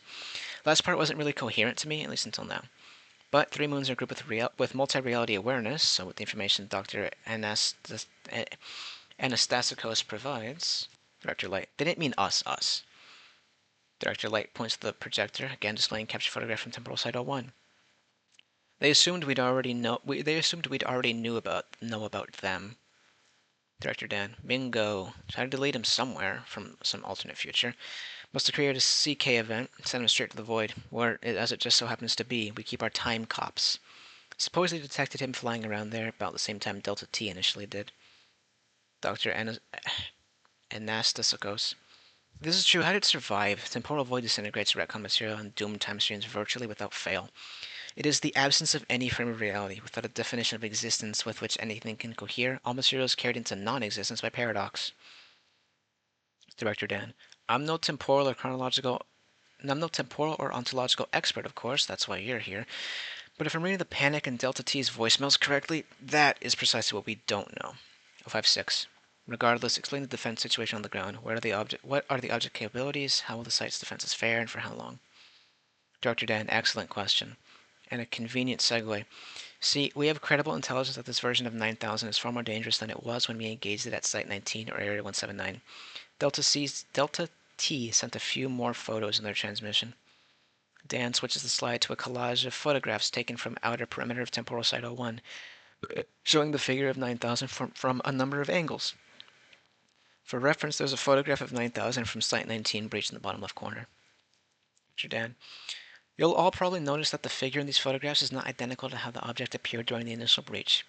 Here on the left, it's visibly more complex, meaning it must have augmented its body in the meantime. And here's the kicker. Delta T described the invader as gigantic. Director Dan switches the slide to a marked-up version of one of the prior photos, using other objects suspended in the temporal void as a frame of reference to exact meter measurements on 9000 indicated in red ink. During the breach at 19, 9K was around 6 meters tall. When he spotted the object at Area 179, it was around the same size, but using perspective in these photos from temporal site 01, he seems much larger. Skyscraper size, almost. In the lab this morning, Mike Geis's basic estimate was around 250 meters tall. Captain Watts. Must be clinging onto anomalous weaponry installed from the retcon timeline, built itself up there, since at 19 we saw it can poltergeist materials into itself. Is that possible? Dr. Anastasakos. If it's capable of keeping itself from disintegrating, I don't see why it couldn't do the same with anything at a mass from a rampage across a doomed timeline. Question, though, what sort of doomed timeline? Director Dan, exactly. Leads us to the next part of threat analysis. As you all know, 9K showed up to Area 179, but why? Except for the O5s here, you probably don't know what we keep there. Montauk? Dr. Montauk, certainly, sir. Dimensional Containment Area 179 is where we keep SCP-9137. Object is a door leading to a buried universe where, deep beneath the ground, a titanic demon slumbers in its chamber surrounded by 7 chains. Oh, I did recognize, I never read it, though. That's, Scarlet King, I think. All but the 7th, as of recently, are broken. Ancient Arakishan sources attest to the entity as the Dread Devourer. I guess I was wrong. Demon sealed away long ago by the mystic Keshpeth after his army subdued it. If the last chain ever broke, we presume it would return to Earth as and initiate an XK-class scenario. Director Dan, and why, in your view, does this concern 9000? Dr. Montauk, when SCP-9000 decided upon Area 179, it immediately located 2317. That temporal event, which omitted what otherwise would have ensued from the timeline, occurred just before it would have reached the door. Director Dan, yes. Montauk, it is therefore entirely conceivable, in my view, that the overridden timeline, which this instance of 9000 originates from, is one in which it broke the 7th chain, may his name, 7th chain, and SCP-2317K, may his name remain forever unremembered, initiated an XK scenario back on Earth. Exactly my thoughts. So in your assessment, what does this say about the capabilities of the entity? Dr. Montauk. To a Davite warrior of notable renown, a world dominated by the Devourer would be a friendly territory. He'd have free rein to take and integrate any surviving weapon of ours he could find. Dr. Sokolsky. Which means it looks like we'll be going in dark as far as counterattack goes. Captain Watts. And out of expertise in a potentially hostile environment. Athena and I were just lucky we happened to be on Earth when shit went down. Most of our temporal experts locked in the very sites. Most of our temporal experts are locked in the very site the skip is holding hostage. Give me a second. I want to fix my desk before I forget. Back. Okay.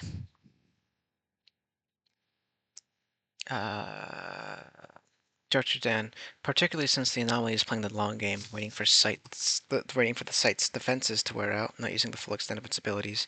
In other words, and obviously, Temporal has no intent of letting the force field come down to find out what the skip's capable of, just so they can give us the info. 056. What does this translate to tactically? Speak in real terms here. Dr. Dan, it means if we're going to, we're going to need a surefire way to take down a giant monster without knowing much more than that about it. Director Cal Icola, or Acola, Icoloa. Yeah, Icoloa. I believe that can be done. Dr. Sokolsky. Sure thing, Captain Ominous. Director Kalikaloa. What can I say? Giant monsters are a thing at the Halo. Let's go big or go home. I assume that's why I'm here. Director Dan. You got the firepower, but we need the tactics too. What's an attack plan look like? Come on, I need my field experts now. Captain Watts, finally. Now, debrief file says they've closed off all ways to the site from Earth for security. So boots on the ground is a non-starter. At least done the easy way. We'll need to launch an assault by vehicle of some sort. But there's a problem. We don't have much that can brave the void. Like Athena points out, nothing really can. Dr. Anastasakos. Not without specialized paradox shielding, no. It's theoretically possible, and the tech has a few practical applications, but since the situation doesn't happen often, I don't believe we're in practice of coding military hardware with this stuff. Dr. Dan, suppose we can figure that part out. What's next? Or suppose we can figure that part out. What's next? Captain Watts. Well, we need to do it fast. It skips wearing away at them gradually. The site's defenses won't last forever. I give it 2 weeks, and that's a liberal estimate, especially if it's dragged by any reality decay from the void along with it into the Sovereign Temporum. The safe bubble around Temp Site 01, that is. Director Dan, 2 weeks? I'm no expert on the site's defenses. Can we get a rough appraisal on the estimate, just ballpark? Dr. Anastasakos, Director Light, General Mulhausen, 055, 056, and 0510 nod their heads in approval. Director Dan, very good. That's the time frame. What are our options? General Mulhausen, we can at least rule out some of the conventional options. Combat aircraft that disintegrate very quickly in conditions of unreality like those, making them little more than kamikazes in effect. Same deal with the long-range missiles. Captain Watts, he's right. Remember, the ways we normally use to get to RCT are on lockdown. We'll first have to reach the safe bubble from the null zone, which means going through the void, which means trying not to get evaporated. Director Light, what about an esoteric assault from outside the void? I can have a few items in our anomalous arsenal capable of erasing targets without lifting a finger. Dr. Anastasakos. Problem becomes more abstract at that point. Any attack we use within the bounds of time, no matter how esoteric, simply has no way to occur outside of it. Dr. Sokolsky. Can we construct a stable pocket dimension nearby to the site, act as base of operations, and launch attacks from there? Wards off the decay problem? 056. In 2 weeks? Dr. Sokolsky. At least it's a plan, your dread clandestine excellency. 056. It's a scheme. Your specialty, remember? A plan results in us blowing the threat to smithereens in the quickest, most efficient fashion possible before containment is jeopardized. Director Cal Iacoloa. What a precision bombardment. Let's not get ahead of ourselves. General Mulhausen. Same problem with regular aerospace divisions, getting it to the destination. Unless we wipe one of our own orbital strike satellites from reality at just the right location, it'll disintegrate on entry. Dr. Anastasakos. And we have no idea where or what that sweet spot is. Hence, since temporal site 01's in a constant chronological location flux a security measure. General Mulhausen. In my opinion, we need one or a small number of very large aircraft stabilized internally against ontic decay, preferably capable of hosting a variety of anomalous weapon systems, since we don't know what we're walking into. Director Dan. And as for that onboard arsenal? Director Light. As diverse as our anomalous catalog can manage, since we're conducting what amounts to blind operation. 0510, clearly. To take the site, Etra will have to take a page from Project Resurrection's book and use more unconventional anomalous methods. 055. Oh, don't aggrandize yourself. A sudden knocking on the door of the boardroom. Director Light. Who's that? Dr. Dan. Oh, did I not tell you? As the first responders of 9000. They're coming to help us on a little group project. Shouts. Come in. Ladies and gentlemen, give a warm Area 9 welcome to. Door opens, 2 men stand at the doorframe, one in a turban and tailored wool blazer, other sporting a lab coat, slacks, and generous helping of hair gel. That's so rude. Dr. Sagar Singh and Grant Dockel. End log. Director Rangers. Alright, so we're agreeing this thing is absolute 7128D from the Toth Kel mission? Director Fourth, and what's more, he somehow meant to end up here, that he isn't just junk funneled from a dead reality managed to overstay his welcome. Director Zink. Hardly any way you could have planned all this hullabaloo. Still, we don't know what cause of that localized TZ class. The cause of that localized TZ class. Seems unlikely the aggressor could have known if we don't. Director Rangers. Unless, of course, he caused it. Director Zink. Davite chronometrics are hardly subtle, of course, but a scheme of this sort would be completely and totally unprecedented. Not to say it's impossible with the madness of the situation. Director Fourth. But even then, it would have to have known about temporal void in the first place. He's the ghost of an ancient soldier. Body's been lying beneath the earth buried for what, 6 millennia his time? Premeditation seems astronomically unlikely. Director Rangers. This being entirely a coincidence, though? We know for a fact it holds a grudge against us. I'm not saying I know the exact plan, but... Or I'm not saying it knew the exact plan, but... Director Zink. Let us simply agree that TZ class events don't happen on their own. Time flows, my friend, and it ought not freeze. Smooth. Extra Project Memorandum. Index. Temujin. Footnote 21. Mongols were the last to drive the Deva back into extinction in our timeline, at least. God willing, we too will lay this warrior to rest back in his own time. Dr. Singh. Permitted resources not applicable. Emergency budget by mandate. Emergency budget by O5 mandate. Unlimited, temporary. Time constraint estimated 14 days.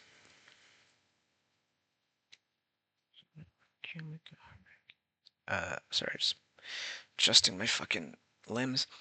Object. To identify and construct or otherwise prepare a means to contain or decommission 9000 at Temporal Site 01 before said facility can no longer defend itself.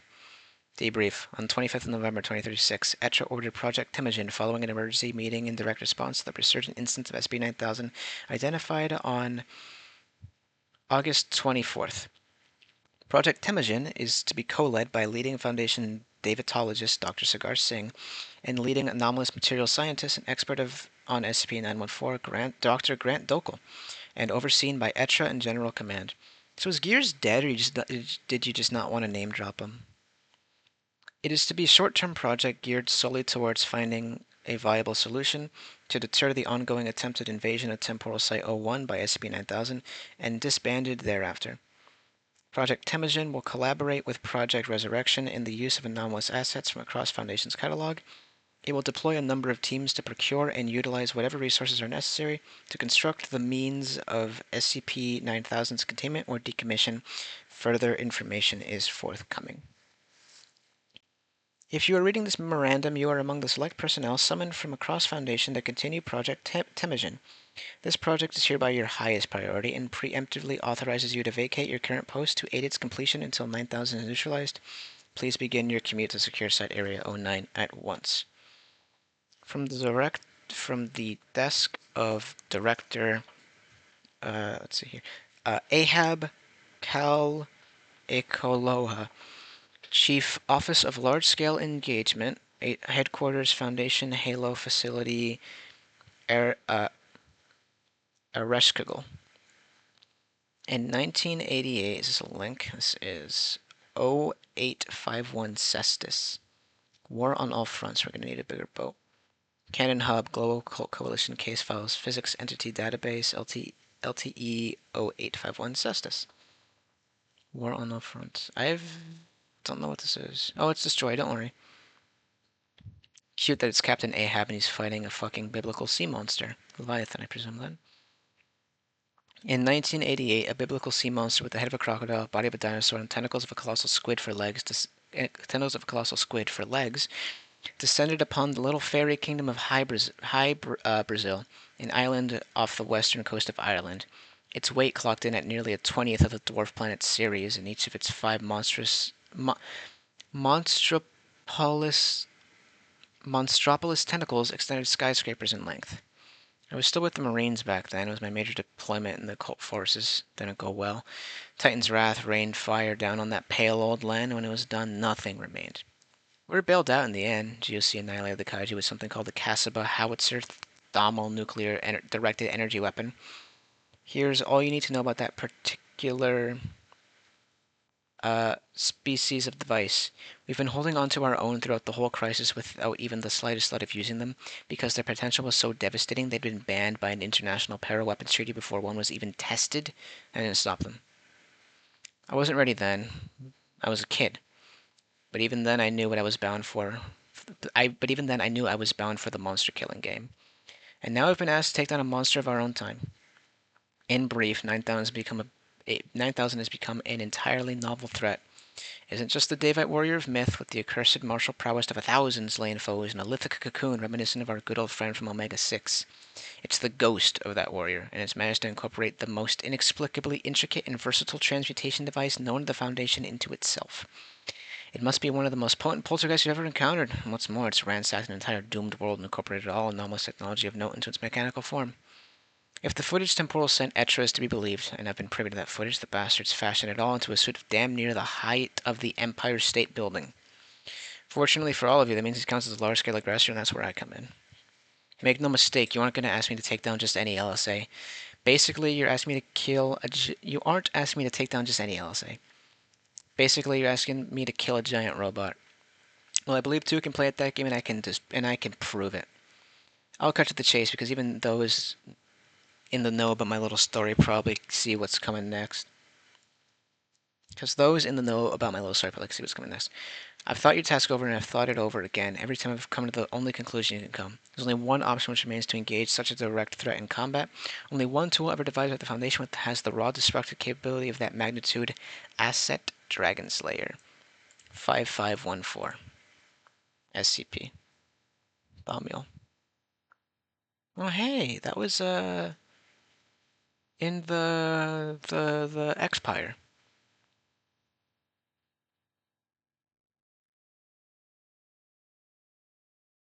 That's a weird note. What timeline is this? We're on the fronts, that's why. Hmm. Once the Titan was felled on that fateful overcast day in '88, see, we pleaded with ourselves for a way to ensure something like it could never threaten us again. The Key Project was formed. Find something, anything, to hold back the monstrous tides. So we looked back at the old Mechanite catechisms, and then we looked forward in collaboration with what little remained of the government of High Brazil. In the ultimate heresy to those old ruins at Kethra and Amon Aram, we envisioned the greatest and most terrible colossus in the history of mankind. A blade forged from the antipathy of spirits, whose wounds inflicted shall never heal. A railgun which propels its ammunition with literal and thematic black holes worth of artificial gravity. Plasma discs which were tested to melt armor of pure condensed neutronium. Conceptual engineering fusing its very essence with the indomitable spirit of man, with every great hero of legend merged into one. And you don't dare forget the Archimedean death ray, powered by a portable sun. These are all but the cursory footnotes of its design. We envisioned the blueprints for such a creature in the delirium of aggrieved vengeance, and eventually they were resigned to the dustbin of history. Despite all the Foundation's ungodly aversion, it was never made, never finished.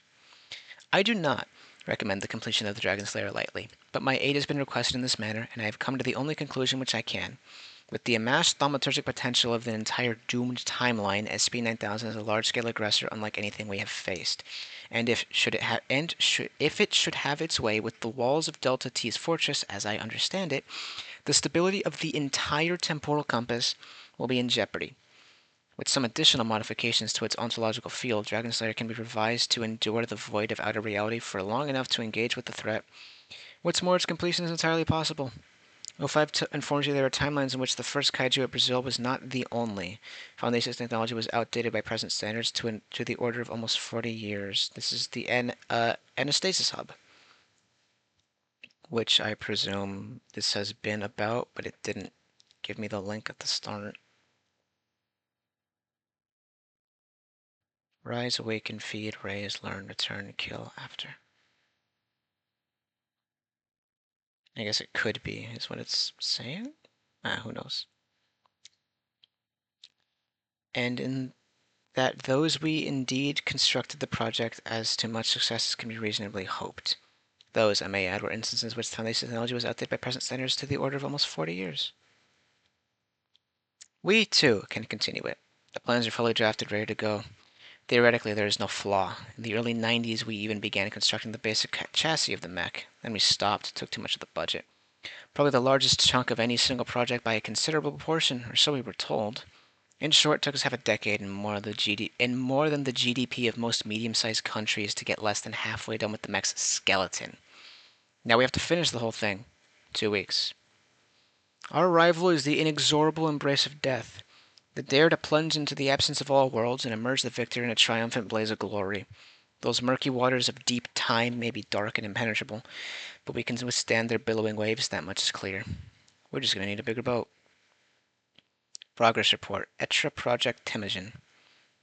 It has been determined by Project Temujin, collaborating experts with expertise in former key project, that conventional construction methods will not be anywhere near sufficient to construct Asset Dragon Slayer in the time frame allotted for the project, even at 100% of the Foundation's present functional capacity, and that advanced anomalous techniques will therefore need to be employed in the manufacture of the device.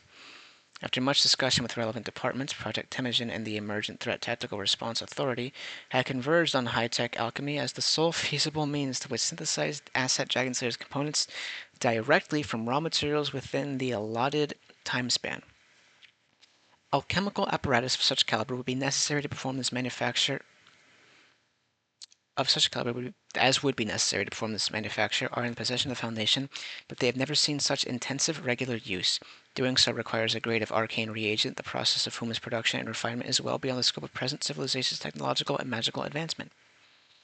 Outside of deep space or extremely far away universes, Project Temujin's alchemical consultants have identified the source of this reagent, Solvent 119, in only one location known and accessible to the Foundation. Oh god, the Kingdom of Alagada, a sovereign, extra-dimensional city-state connected to Earth by SCP-9264. In the vaults of the Alagadan Palace, sources report an abundance of viable Solvent 119 exists in the form of a volatile alchemical substance known as vitriolic arcanum. Project Temujin has determined that the acquisition of Solvent 119 from Alagada by theft or diplomacy will be totally essential before the construction of Asset Dragon Slayer can begin. In accordance with restructuring of plans, Project Temujin is hereafter to be organized as such. Team Aleph, led by Director Ahab Kal-Eakola of the Office of Large-Scale Engagement. It is to acquire diplomatic approval for the Foundation's intent to resume key project from the governments of High Brazil and amass the Foundation's trade arrangements with that nexus, a quantity of the anomalous substance known as cold iron, sufficient for max alchemical replication. Footnote 23. Cold iron is used in its onboard weaponry. Cute. If you don't know, cold iron is used to kill fairies. Team Bet, led by Director Bathsheba Crowley from the Department of Applied Esotericism, will travel to Alagada via 2264 and secure, by any means necessary, the Solvent 119 required to alchemize the sophisticated components of Asset Dragon Slayer in time sufficient to deploy it against 9000. Team Gimel, led by Dr. Sagar Singh of the Department of Archaeology, will devise and provide steps for the construction of additional modifications to Asset Dragon Slayer in order to allow it to efficiently counter Davite thaumaturgic and other occult practices. Team Dale, led by Dr. Grant Dokel in the Department of Material Science, will devise and provide steps of construction for additional modifications to Asset Dragon Slayer in order to allow the asset's material construction to resist the transmutive effects of refinement by 9K as efficiently as possible. Team Hay, staffed by various alchemical and paratechnological personnel, will employ advanced injection alchemization with the aid of Solvent 119 to assemble Dragon Slayer with its required modifications on an anomalously accelerated timeline. Injection alchemization is sophisticated hardware capable of synthesizing objects from raw elemental material using alchemical transmutation and digital schematic akin to 3D printing. We're going to 3D print with alchemy. Phenomenal. Doing so will require immense cost of energy, which the Foundation is presently in the process of procuring. It's almost 12.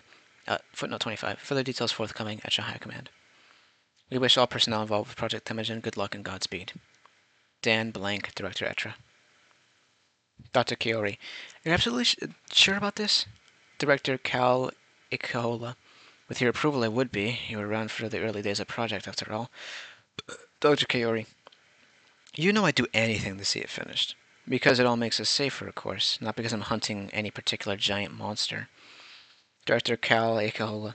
Which brings me to another topic of concern.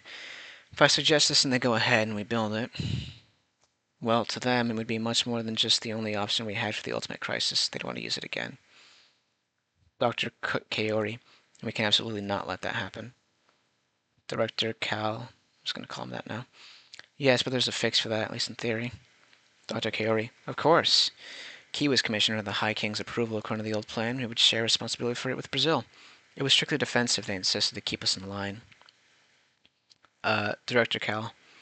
So it must be revived on the original terms, and to do that, we'll need a deft diplomatic hand. Dr. Cal. It would be an honor, you know. Director Kaori. I'm in. Director Cal. Well, in that case, welcome to the group project. Dr. Kaori and her staff perform a bow as they finish their approach. Dr. Kaori. Good day, Your Majesty. High King Dalbaeth.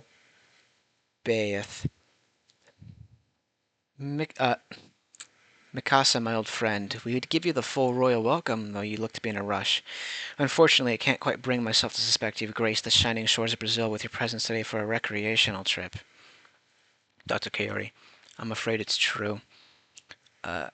My next sabbatical isn't for quite a while, if ever, but I appreciate your grace, sir. Hopefully I'll be back soon under better conditions. High King Dalbaeth. Well, what troubles the Foundation today? Seems there's always something. Dr. Kaori. To be frank, the specifics are barren to even us. Something monstrous has leaked from our world and threatens our temporal forces. A chief of the Davites turned god, though you know that isn't my expertise. All we know is that we'll be needing a lot of firepower, and since that is in my wheelhouse, I've come to tell you myself that the Foundation has filed this formal request with the government as of this morning. Dr. Kaori offers a document to the High King, which he takes into his hands. He skims it and continues. The Key Project? By Jove, I've heard of that name in a while. Did that not turn out to be a fantasy? Dr. Kaori. As of the past few days, it's become more than theoretical again. And to be fair, sir, it seems awfully backward that I should be the one telling you fantasy can be awfully real. High King Dalbaeth. Indeed it can.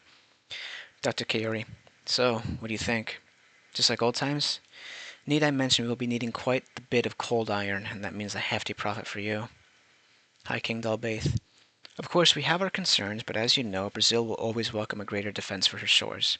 No measure is too extreme when protecting our people, and this is the matter at hand. We learned this from the calamity. Both are silent for a few moments. I will have to consult with my ministers, of course, but between you and me, Mikasa, my preference is clear. We ask only that after this mission is finished, the Dragon Slayer be returned to Brazil, where he shall be used only for the common defense of my people or for yours. It is why we entered the Key program in the first place, and so all terms of the original agreement, most certainly the reciprocity clause, must remain in effect. Dr. Kaori. Of course, Foundation's intent is to use it for the issue at hand, and then never outside parameters again. Dragon Slayer will retire, and like the king sleeping in the mountains, return only when your realm or mine is attacked, just like our original treaty states. If my superiors break that understanding, sir, they'll have my resignation. High King Dalbaeth. I do hope you can keep them at bay. You lot I trust, but your lords and ladies are a nest of hawks. Dr. Kaori. If you're concerned about using the mech offensively, believe me, it's a non-starter. Ahab is involved at the top levels of this new project, and I'll make absolutely sure he makes that much clear. We're the experts on this stuff now, and after 48 long years, they're finally beginning to listen to us. King Dalbaeth. He's a peculiar fellow, the Hawaiian. Great man and honorable soldier. I'd wager you'd had to have a hand in his promotion all those years ago. Yet why name a child whose life still lies ahead of him after the hunter who never catches his prey? My people know well there is fate in a name, Mikasa. Dr. Kaori. Sure enough, Foundation needs the fate of a warrior to shine on our side. We'll do well to see what the 1,000-word arrows say of fate when they're operational, Your Highness. King Dalbaeth. May the gods make yours good and glorious. Godspeed, Mikasa. Time Bet Expedition. Members of Detachment. Director Bathsheba Crowley, Department of Applied Esotericism. Dr. Rashek Natoy, Department of Applied Esotericism. Elder Anne Barlow, Department of Alchemy. Dr. John Tremblay, Department of Alchemy. Dr. Irving Gatt, Department of Surrealistics. Footnote 26. Though among those who arrived at Area 09 during convening of all Project Temujin recruited personnel, this individual admitted upon questioning to being self-invited, claiming to have connections to Project Resurrection. After authorities consulted Dr. Light, Gatt was reluctantly permitted to stay and later assigned to Team Bet. Forward. Team Bet Was captured shortly after their arrival in Alagata, brought swiftly to the palace upon their recognition as Foundation personnel. It was hoped that unique and esoteric specializations of this team would ease communication with extra-dimensional entities and ultimately enable them to coax a concession from the four chief entities known as the Masked Lords. By ordinary diplomacy, occult manipulation, or both. Open scene. It's the royal palace in a pale square. We're doing this like a play. I like it. Enter two Alagadan scions of noble blood. Scion 1. The masked lords approach, fellow squire. We ought now to bring in the prisoners. Scion 2. Very well. Guards, escort the first prisoner out. Enter the artificer Notoi, wearer of the percipient mask, bound in chains. Notoi. I will play no games, gentle squires. Tell me only the cause of my arrest, and sated I shall be. Scion 1. In time you shall find when the lords arrive. Scion 2. Guards, the second. Enter Alchemist Tremblay, wearer of the imperious mask, escorted by Alagadan foot and tentacle soldiers. No toy. Okay, so this is the doctors. No toy. Greetings, alchemist fellow. Tremblay. Why am I held here, your prisoner? I demand an answer. Scion 1. Silence, flesh things. Enter Sir Gat, the intrepid, frightfully unmasked. That's actually unique. Nobody in Alagata is without a mask when I remember. Damn. Greetings, fellows and fellowers. Allow me to introduce myself, if I would be so grateful. Scion 2. Gads, he wears no mask. A foul crime. Scion 1. How didst thou come here, insect, of your own accord? Where is your guardsman, prisoner? Gat. I simply... Scion 2. Why is he not bound? Guards, apprehend him. Gat. He will be of no use. They cannot see me. Scion 1. Are you mad? The guards can... Guards do not follow orders. Scions look back at them, standing by the entrance gate. They are oblivious. As I said, my death-masked gentle squire, it will be of no use. Scion 2. Never, heavens, how? Prisoner, sorcerer, why did you not break free if you were invisible so? Gat. What manners would I have then? You have invited me here, clearly. Notoi. Masters, this is merely as he is, maddening as it may be. There is no sorcery to it. Scion 1. Pay no mind to this madman, fellow squire. Guards, escort the next prisoner. Enter the witch Crowley, granddaughter of the beast, 666, woman of Babylon, mother of abominations, maid of Aridia, fate spinner, gospel queen of the witches, wearer of the rapturous mask too. Crowley. By Hathor. Hathor? Yeah, Hathor. Calm your raged spirits and fell squire, do tell your guardian shades so to dispel their paranoia. And wit as my witness, I am not the moonchild, never did come. Black Moon howls? Scion 1. Do not test me, witch, for thee art in the house of the hanged king, and wash those pagan names from your mouth, never heavens. In what shade dost thou conduct your alchemy? None of the cardinal's four, no doubt. Crowley. Be stubborn if thou must, but your will in truth is clouded. Scion 2. Next. Enter Elder Barlow, Arch-Alchemist of the Seventh Circle, wearer of the Vigilant Mask. Barlow. Sir, the makers of the affliction and the heart of the masquerade. Scion 2. Guards, what are her chains? Guard. No cuffs could bind her, for she transmuted them all. Loose sulphur and salt, ochre and ash, these are our chains now. Scion 2. And yet she is still. Has she not tried to escape? And has not tried to escape? Barlow. Learn that I never meant no threat to you, for before the humors of Alagata I am subject. Elements here are much different than did Paracelsus describe. Stronger and in 4 chrome, so strictly condensed. Scion 1. You obey us, then. This is deception, methinks. Barlow. I tolerate you. The house of the masked lords, this I respect. Scion 2. Squire fellow, here there come the lords. Enter the Red Lord, this master of the sanguine quarter, wearer of the mirthful mask. Enter the White Lord, master of the phlegmatic quarter, wearer of the vigilant mask. Enter the Yellow Lord, master of the choleric quarter, wearer of the odious mask. Enter the Black Lord, wearer of the master of the melancholic quarter, wearer of the anguished mask. The masked lords each take their thrones and wave to dismiss the scions. Scions exit stage left. Black Lord. State the reason of your trespassing. Jailers have not set foot in the city since my return, and I assume 'tis hardly a trivial thing for you to do. 650. That one's a fucking long one, that's all I know. Yellow Lord. Make haste, or thine imprudence to answer shall cost thee. White Lord. Fear no... Yellow Lord. Fear. Barlow. You are wise, O lords, indeed. For us, crossing the iron door was no easy feat, nor ever one done lightly. We seek no trouble, only the arcane aid of your black vaults to dispel a demon greater than our own. Crowley. He holds a Davic blade to the throat of Father Time, and as he does, that ends us both. Yellow Lord. We could crush you. We could send 1,000 plagues upon thine feeble hive world. Red Lord. We could forever entomb you amidst the deathly bliss of our country's dance. In that fell snare, never would a man know himself to be trapped. White Lord. But with your masters and their self-same legion, Alagata wants no quarrel. It is the mercy of the king. Black Lord. It is true, alas, to spare you the bloodshed and the torment shall be considered for now. Red Lord.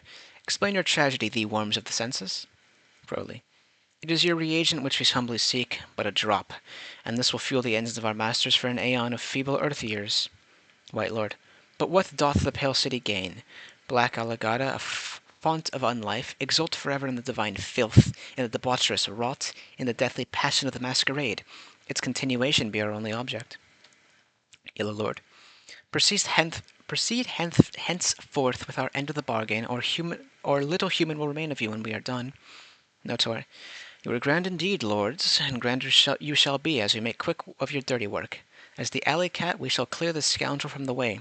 Never saw you worthy of him, should we nip this attempt on vital times' life bud of its incipience. It is submission, therefore, an honor for us. Barlow. Indeed, we will work with the chromes in your image. All alchemy is a canvas, and upon it your quadrichrome mark shall thereby spread boundwards. Tremblay. Flatterers, the abominations do hold us hostage at their venomed blades. From the hand of the Black Lord, a creeping vine of rots doth proceed towards Tremblay. As it crawls his spine, the alchemists fall hereafter into a paralytic sleep. It is just, actually. Black Lord. I fucking hate Alagata so much. I love it, but I hate Alagata so much. Black Lord. Indeed we agree. An eye for a spine. This is the rule of the world. Red Lord. Proceed, flesh things, with your flatteries or be mulched. I'm not immune to them. Gat. In fact, I will. There's nothing more flattering, or so it seems, by your perilous standards. Barlow. What magician? Is this nonsense you speak of negotiating? Who? Tremblay. Fucking... Yeah. Gat. Indeed, I will speak sense in the fashion they will hear, and indeed their earholes grow by the hour. Why? Splendid. All are bewildered. What? Be it something I said. After a moment's more of silence, does the Yellow Lord extend the Reaper's fingers to point at him. Do testify, worm, my curiosity be my hate. We should have you killed for your lack of mask. So vile is that un-Gnostic odium of yours as to escape even the righteous postulation of my own humour. Revel in the masquerade of our mercy thereafter, and choose your words carefully. Gat. I heed, O jaundiced one, if I may digress from the splendour of your diseased magnificence. My merriest band of compatriots and I believe we possess what you seek. Henceforth I will aid in displaying this, yes? White Lord. How so? Gat. It will be so, my dear platonic friend, for when all other routes have gone, see clearly the way of dodecahedron. Sir Gat, from the pocket of his technicolor coat, produceth an object most peculiar. 6524? 6254. Oh, hey! It's back. The thing. Yeah. Anyway, I gotta finish this up before it becomes fucking 2 in the morning. It's only 12, but still. Red Lord. Zounds, he wields the third solid. White Lord. What are you, madman worm? What dost thou work with shapes? Some wonder of alchemy? Gat. We shall see. From the maw of the dodecahedron enter 3 cloaked hunters. How do I say these? 1, 2, and 3. Silence, and cease forth your pestering, Vol. 2. Thou grandiosity is a king throned upon a knoll. 3. Invoke not through our names those ye of makers, we admonish and fear not what unfolds. In a famished cloud of warp and miasma, exit hunters. The Red Lord laughs hysterically. The bad man's oracles fail him. Let the entertainment for his banquet continue, and wine flow from the veins. Gat. Heed not their useless stubbornness. Lords, in their twisted minds does the traitor Pagliacci whisper wildly, and soothe your ire, for I doth hail from a fold world, I understand ye. Yellow Lord, insolent plague sores, ye hemlock-drinking fools, all mortals who meddle under gangrenous stars of Carcosa sky, you know not your mistake until it's too late for thee. Guards, all of them, off with their... From the head of the court, the Black Lord raises one hand. The Yellow Lord reaches for his neck and leans forward before collapsing limp, wheezing and gargling. His head is tossed back as he chokes again, and seconds later it snaps into place, viscous black running down the carved eyes and mouth of the odious mask. Yellow Lord. Carry on, your life's permitted for now. Arlo. It is your kindness, keepers of the quadrum wheel. Exult. Crowley. Now be it on the matter of the arcanum. Black Lord. Do not be greedy, daughter of the beast. We have heard your arguments. A mere drop of the magic be your destiny, and more will flow only as their demonstrations of your fealty. Red Lord. A pact of thine own blood. It be in order. A gash of bleeding red grows aching amidst the floor of the palace. Reluctant, Crowley extends her hand to the abyss. All flee the stage, left and right, frenzied, exuent. Ugh, my throat. I hate plays. Ugh. Dr. Anastasakos. To transport the Dragon Slayer to Site-01, this will be easy, relatively speaking. The question I'm more concerned with, even chronologically speaking, is manufacture. Director Light. How so? Dr. Anastasakos. Alchemization equipment is extremely energy intensive. Apparently, there's an important reason why we don't just use it to manufacture everything the Foundation needs. It's because we don't generate anywhere near enough power.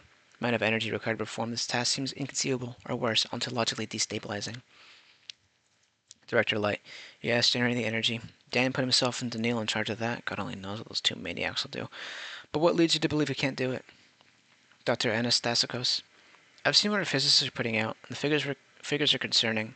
On average, with no accelerant, it takes one of our advanced injection lathes 36 hours to transmute a single stone cube 3 meters by 3 meters by 3 meters from raw elemental material. With just a dozen days on the clock, we hope to accelerate them to manufacture, and in some cases pre-assemble, thousands of tons of extremely intricate and sophisticated machinery. Director Light, I'm all too aware, but as far as I understood, procuring that much energy could be accomplished. Albeit with only considerable depletion of the Deus Ex class crisis reserves, but we're willing to manage. Just gotta make sure.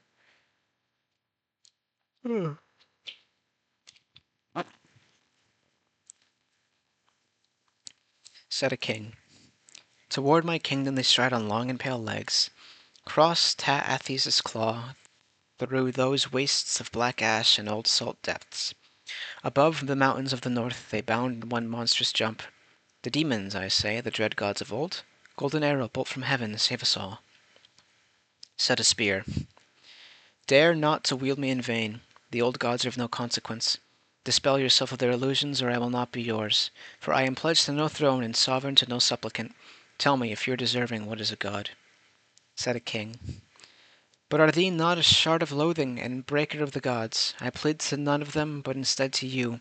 Pierce the demons, pawn their crosses, or never again Kesh will see the morning sun. Said a spear. You misunderstand, do not plead, for I am but a tool. What is a god, what is a demon, what is a tool? I will tell you. In death they are ash, or in life clay or soil, which other tools do alter. As a spade breaks a castle of sand, I make mortals of them. Be too as a non-believer, and they will not plague thee. Collected manuscripts of the Society of the Golden Arrow. 3. 1-1. We're only halfway through. Wow. From the desk of Dr. Sagar Singh, researcher and Davitologist, Department of Archaeology. Acting co-director, Project Temujin. I was told there comes time for everyone in the Foundation when he makes a monster. You know, it's kind of funny. I'm an academic. I write papers. I excavate sites. I certainly don't build transformers, though I suppose there's a first for everything in this organization. If you told me a week ago I'd be at the head of the initiative to hunt down his resurgent blade of Davon, I'd dare you to check with temporal anomalies. Well, now I know that was never going to be an option. And the solution? Our trump card, our entry to the chaos? Ridiculous. Or so I thought. Last time we tried this Dragon Slayer nonsense, how much did it cost just to waste everything away? But Grant insisted. He heard the idea once, couldn't get enough of it. Really, I suppose I'm just obligated to see it through. Only thing that keeps me on board with this scheme. It was me who oversaw the procurement of 9K. It was my own team which dug it up and delivered it to Site 19. I introduced the Foundation to 9000. It's only right I should eliminate that threat. You can make a mess and you better clean one up. And you better be the one to clean it up. 9000 wasn't always some force of unbridled destruction. He's a historical figure and a sort of human, at least at one time. In life, the Fourth Blade was known as the most cunning. Legends involving him rarely have him barge into battle without a plan, but we were rather used to the oral traditions of opposed civilizations like the Nalka to highlight the Deva's dark schemes, so we shouldn't assume this current attack is any less premeditated. However little sense his schemes may make to us, their construction is intricate, at least as an insane 6,000-year-old specter would understand the term. But we have our weapons too, and since it's more in my area of expertise, we will begin with those very myths the Deva enemies once devised against them. Reinforced incantations. Modern redesigns of Arakeshan and early Ionite incantations maximized for triumphal mythic potential are devised by the Foundation pataphysics, parahistory, and folklorist experts. These will be stowed in the cockpit of Asset Dragonslayer within ornate golden suture cases and memorized in whole by the 1,000-word arrows for continuous recitation during combat. Stories have power, myths especially. I won't harp on this much, since anyone familiar with the clinical practice of magic, it's all but dead platitude. But what's important here is the conveyed effects of divinity. Simply put, the Deva worshipped the blades as demigods, their enemies reviled them as high demons. Both these titles are powered by belief. Say we lean into parts of those beliefs oriented around scaring the demons away from your village. Well, with modern mythic and narrative technology, we can make them into literal weapons. Made me think we should really have built-in counters for most common and devastating manifestations of Devite magic. The Devite weren't immune to their tropes, of course, and their sorcery had something of a signature move.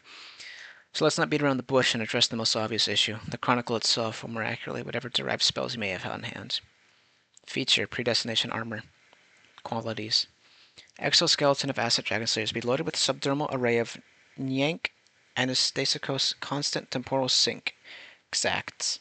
Devices configured to rapidly produce bulk quantities of excess time upon impact by Hive Eve attack, so as to confuse and muffle the effects of Ahriman-type thaumotives,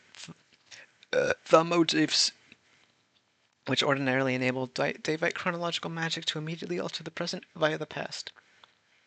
Water.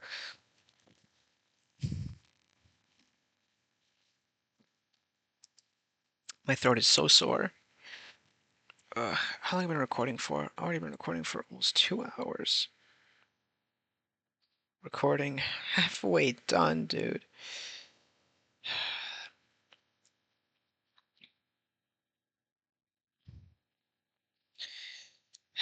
I am by no means a temporal scientist, so this next part I'll have to relay rather inarticulately. Basically, my new team has told me the chance for working which alters the past to take effect can be reduced.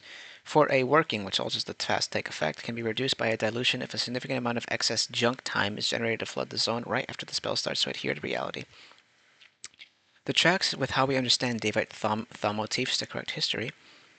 Davite works of chronomancy all use the same mechanism, which sorts through events and deliberately selects the ones to attempt to override. Give it a really long period of empty artificial time to filter through, and you might be able to hide the real stuff by distracting it for long enough that the spell runs out of Eve. That's all well and good for countering his attacks, but when push comes to shove, we need to finish the job with our own. Say, remember when I said about those old blessings against Davite divinities? Feature: Concentrated Nuke Barrage. Consecrated Nuke Barrage. Qualities: Several high-pressure tubes similar to the make of those from nuclear-armed submarines the Foundation's naval forces are outfitted to fit Asset Dragonslayer's back, loaded with thermonuclear ballistic missiles blessed through incantation by 1,000-word arrows before launch.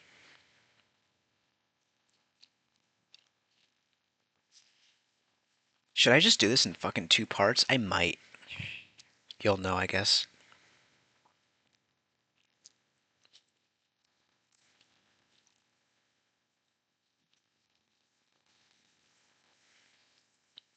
The words nuke barrage will be a great benchmark. Just making sure there's no... No.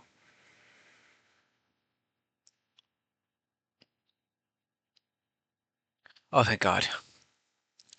I thought it was chaining. What did I do by accident? Oh, I made a bookmark by accident.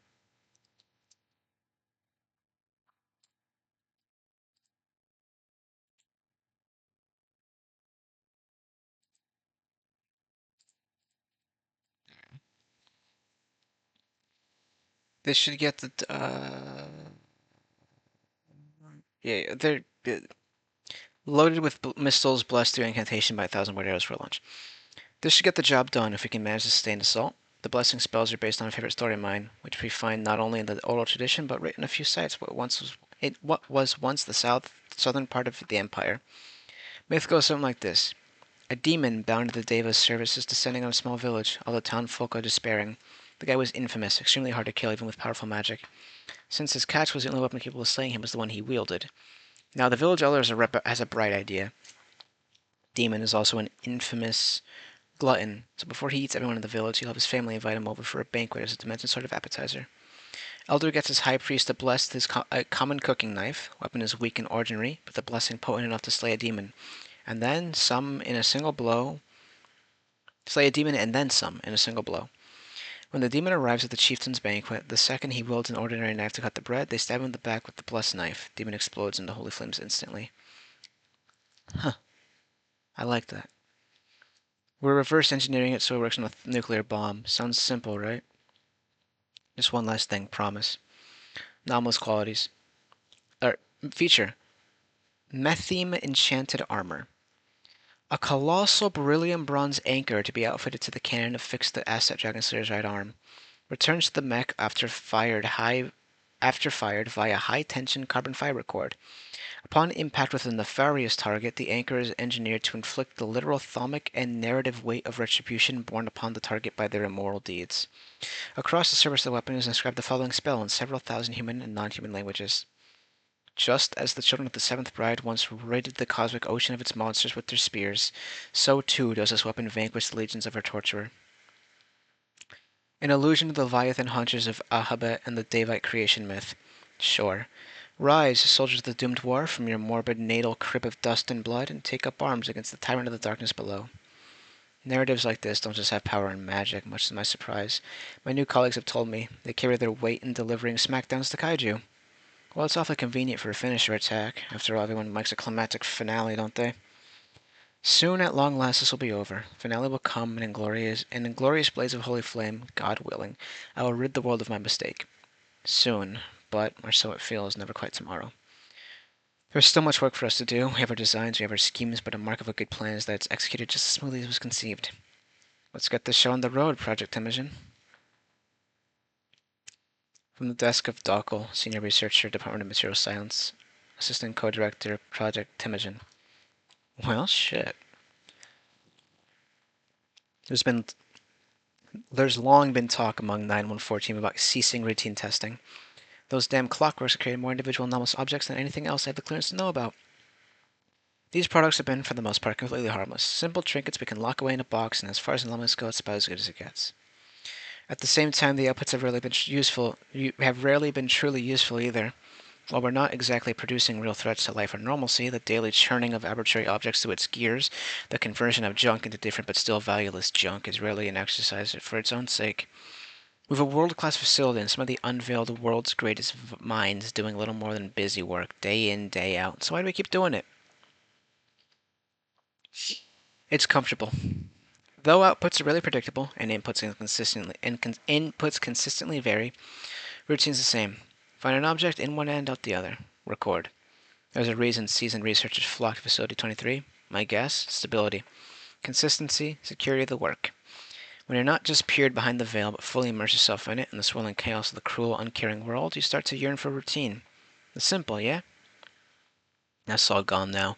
We've run from the whirlwind of bedlam for far, far too long, and that vortex has only met us where we're at. Testing has finally ceased. Well, at least for now. I have a task. I'm gonna fucking destroy that thing. I will reduce it into a fine dust, a cloud of ferrous ash, floating aimlessly forever through that boundless, yawning void it stumbled into. Sometimes you have to kill your darlings, no? Feature reality sync. A device modeled off of the Mimar Haze reality anchor, capable of precisely altering the localized Hume coefficient of an area by redistributing its concentration of reality therein. To be implanted into Asset Dragonslayer's chest, the base anchor will be augmented to allow for significantly more drastic humetric shifts retrofitted with stabilizing technology designated to maintain artificially low human environments. Ontology has never really been my forte, but I'll try to explain this the best I can. 914 augments stuff, think I lost anybody there, of course. If you don't input anything, there's nothing to output. Therefore, by changing the space around the Dragon Slayer to be less real, to have a lower Hume coefficient, that is, we can reduce the amount of stuff 9000 has to augment. In this reality vacuum we aim to create, refinery, roughening, all of it will be far less effective. Our Dragon Slayer, our Beowulf, cannot be reduced to its component parts, nor can its vital structure be refined to a point of non-functionality. If we siphon any transmutive energy into a space where it lacks any real subject. Only issue we have here is the range. The modifications we made, the reality sink, can't really affect anything not immediately proximate to it. For protecting the asset Dragon Slayer's body, it's all well and good, but for weapons... Superpositional Conceptual Distortion Engine. A hypothetical conceptual engine attached to the fusion reactor power source by way of an output valve. When supplied with sufficient energy, it's theoretically capable of astrophysically purifying structures to a state of occupying concepts of fineness, roughness, and purity simultaneously, despite their inherently contradictory natures. We need to take other measures. In essence, should this function as intended, it will make any weapons we target immune to transmutation. If 9K sets the output of fine, structure we've selected already embodying fineness won't change meaningfully. It's already the most fine version of itself. If the input's the output, we really aren't too sure how this one will pan out. We never had the budget or need to test anything of the sort while 914 is still in our possession. In fact, we still don't know exactly how 914 operates, meaning trying to take advantage of its core function is pretty tricky. But it should work, and boy do we have a leg up. Oh, so no file that explains its inner workings, that's a shame. Feature, Hostile Nanotech Deployment System. An auto-targeting missile to be planted within Ascent Dragon Slayer's waist. Objective to be filled with several trillion self-replicating nanomachines, all in dormant state. Said nanomachines are to share collective intelligence engineered by AIAD. This intelligence is to be linked with that of Asset Dragon Slayer. Nanobots will be primed for activation upon rapid deceleration, though remote activation, as well as deactivation, is also possible. This is one last resort of sorts, real Hail Mary. All my time researching 914 found many patterns in its operations. None of the rules are held true universally, though one is pretty damn near close. Hazardous inputs produce hazardous objects. There's a reason we rarely test anything actively dangerous unless necessary. They almost always wind up far more dangerous and far less predictable. If, and I must reiterate, if we have to deploy its missile, it will strike right on the refinery armor and release a deluge of these nanoscopic machines. They'll disassemble its very molecules, rearranging the atoms into ever more grey goo. They'll tear him limb from limb and use those limbs as fuel for their ecophagy.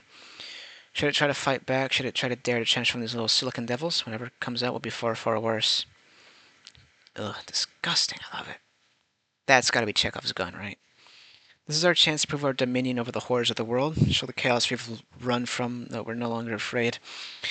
There may be never a true order in the universe, we may be doomed to exist of eternal struggle, fighting against a torrent without reason or rhyme, but we will, for we must, fight back. 11 days remain. Estimated energy consumption. It's like under a fourth. It's like 20%. Progress report, Team Hay. Team Hay reports that schematics for Asset Dragon Slayer and all modified auxiliary features divided by his Team Gimmel and Team Delay have been effectively programmed into our lab's advanced injection alchemy apparatus. Proof of concept dummy models, replicas of the acquired hardware, composed entirely of junk neutron matter with negligible alchemization costs, were successfully synthesized by machinery for all primary and auxiliary features as of last night. Synthesizing this equipment using its actual components, in contrast to the inert material used for proof of concept, is extremely difficult theoretical task, but decidedly possible with an esoteric source of energy and supply of solvent 119 acquired by Team Bet. As of 11 UTC, the basic chassis of Asset Dragon Slayer has begun manufacture with the aid of solvent 119. Modified features are en route with programming and have not yet begun synthesization. Now we're like a fourth. 9 days remain. Estimated energy consumption. Director Dan. The construction? You know that won't be an easy job. Dr. Sokolsky. Some obstacles, to be sure. Director Dan. More than obstacles. You should be MacGyver if you and always together to solve an unorthodox problem. Nip an incipient crisis in the bud, if we're lucky. We've been doing that for a good few years now, Light, for even longer. But this... Dr. Sokolsky. This isn't exactly in our wheelhouse, even our most overpowered. Look, I get it. Director Dan. Not just because this is serious cosmic scale hardware, stuff we usually never even try with, at least not without some sort of tech support from our future selves, but because we're putting it together in, what, 10 days? Dr. Sokolsky, who says it's gotta be what we usually do? We're already cheating on the alchemy, yeah? Why can't this be what it already is? The theoretical upper limit of what we are. Dr. Dan, I get you want the Deus Ex reserves, and I'm not opposed, but come on, what does that even mean? Oh, the power reserves for 2K. Dr. Sokolsky, I'm not sure. Not yet. But you'll let us loosen that frame of reality just a bit, and I think you'll find that we start seeing the solutions, tons of them, and quick. From the desk of Dr. Grant Dokel, Senior Researcher, Acting Co-Director of Project Temujin. To whoever it may concern, I would like to first say I'm very pleased with the progress of all teams involved in Project Temujin. Earliest estimates placed some of our desired features at just outside the deadline, but even our loftiest goals near completion. Dragon Slayer, as presently outlined, should be in fully working order within the coming days. You should all be incredibly proud of yourselves. That being said, I believe we may have perhaps been too narrow in our scope, aimed too low in a sense. We can do better than this. We need to push ourselves further, planting our noses to the grindstone if we truly want to stand a chance at taking down this undying foe. The ordeal has been grueling, and it will only grow more so with time. This next week will be the most difficult of our lives, that much I can almost guarantee. But remember, we made this mess, perhaps through sheer happenstance, yes, but still. This blade has come out of our forge. This is a call for further modifications. Ignore cost, ignore feasibility. If you can imagine a weapon of defense, then it is our duty to procure it. We will win this war. May the gods we've yet to chain be in our favor. Estimated energy consumption, some amount. Overwatch command, sacrifice confers power.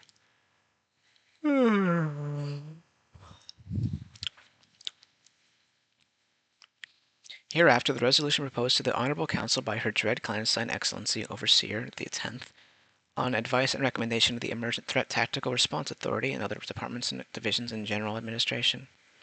Date, 29 November 2036. Proposal. Move to follow the advice of ETRA leadership in permitting the use of Deus Ex class reserves in ongoing Project Temujin. 051, yay. 052, abstain. 053, yay. 054, nay. 055, nay. 056, yay. 057, nay. 058, yay. 059, nay. 0510, yay. 0511, yay. 0512, yay. 0513, abstain. That's a winning vote for yay by, let's see here, 7 to 4 to 2. Status approved. On this, the general session of this Foundation Overseer Council, it is done. Telekinetic particle field. Acute quantum dispersion field activated from the cockpit of Asset Dragon Slayer at high cost of power, capable of incurring catastrophic alterations to atomic and subatomic probability in the exact position of Dragon Slayer's body for a temporary period. Deployed in immediate anticipation of attack or other physical collision, preferably a relatively small projectile, will alter the probability of underlying the individual arrangement of the particles composing the body of the mech suit, such that each particle happens to occupy the space around the incoming projectile as it impacts. Mass is consequently dispersed so that projectile functionally phases directly through the body of the mech without inflicting damage. Portion detonator. Atomic device capable of being deployed defensively. Contains an Eve battery capable of immense storage. When used as a shield, triggers a working which teleports the aggressor away approximately 260 million kilometers at once at a random location. Footnote 27. Teleportation is infamous for producing an abundance of extremely dangerous backlash, increasing exponentially as distance travel increases.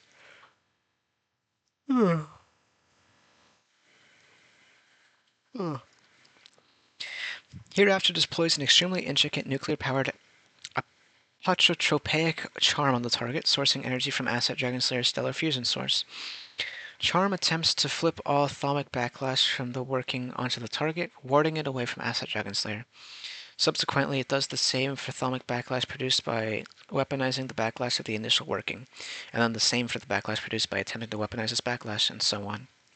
The process continues on loop until all E from original working has been dispersed via aspect radiation, ultimately creating a cascade effect of extremely fatal esoteric hazards centered on the aggressor.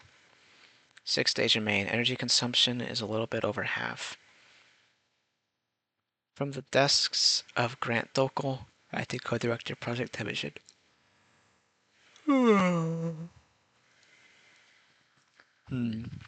I may not have been clear enough with my earlier message.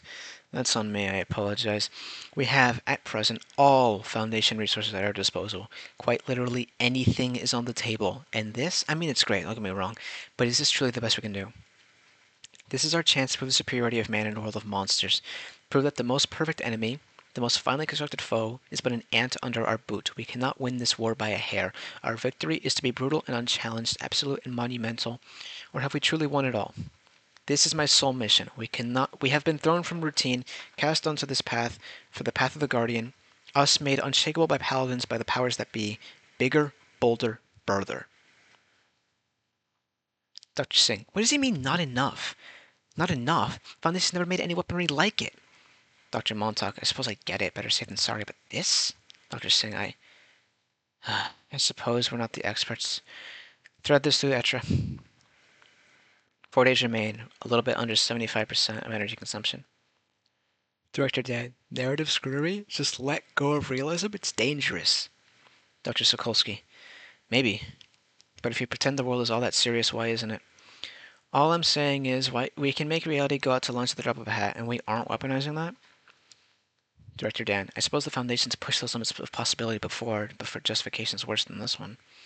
Dr. Sokolsky, you can say that again. Time problems are serious business and get messy real quick. Director Dan, still, it's spitball and reckless. That's why you're the deputy, Mr. Deputy Director. Dr. Sokolsky, of course. Can't tell you what will happen, but I can tell you I've spoken to our pataphysicians, and they think the same. When we're heroes, in no small measure, we can dispense with our own limitations. For dire situations, it's in the toolbox, is all I'm saying. Director Dan, and that means dispensing with sanity itself? Dr. Sokolsky, that's a serious consideration, but at the end of the day, we're crisis responders, no? We're in the best, most informed position of anyone to take massive risks, and we do it all the same. Director Dan, so? Dr. Sokolsky, so it's just another risk to success. Estimated energy consumption, 78%. Feature, cosmological reel. 2 colossal grappling hooks capable of extending from either acid or dragon slayer's arms. Cords are material chain link composition fundamentally derived from imperfect alchemical replication of the 5th chain of erections, but engineered via locality liminality technology, LLT, to extend virtually infinitely in length. Note 28. Note, due to limits of artificial liminal spaces, not literally infinite. Maximum combined length of the grappling hooks is estimated to be around 1100,000 light years, comparable to the diameter of the Milky Way galaxy. 110,000 light years. Anyway.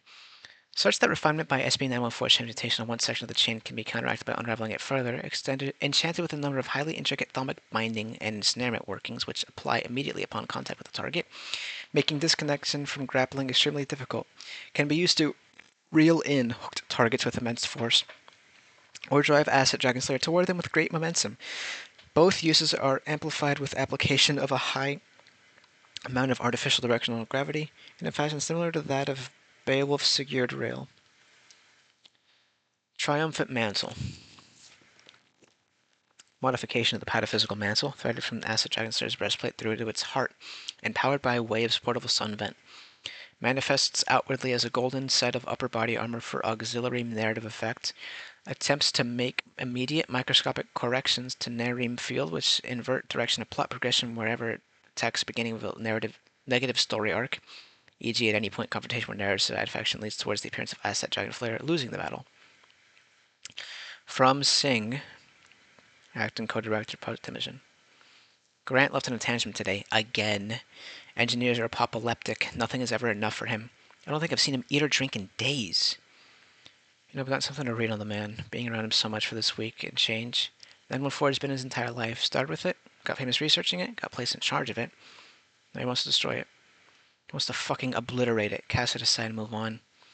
I get the deep primal feeling that can't be at least a little personal, that level of obsession, of hatred.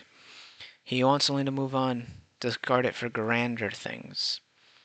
You know, I've got something of a What a pathetic exercise then, right? I think so. We have access to all resources the Foundation has now, many of which only has hypothetically, or not at all. We have the cosmos at our fingertips to deal with this problem, and in his ridiculous urge for overkill, his typhonic rage against that machine, it's still somehow it's about his personal gratification. What does it say? Elevated from random researchers to masters of the world, us both. Now he thinks he has the privilege to play God. Risk the integrity of the Foundation and us all by sinking endless resources in ultimate excessive violence. Who does he think he is wielding that power? Who do I think I am? No. No. Stay on the path. Project Temujin is ridiculous but necessary. Will triumph, Nike will be destroyed.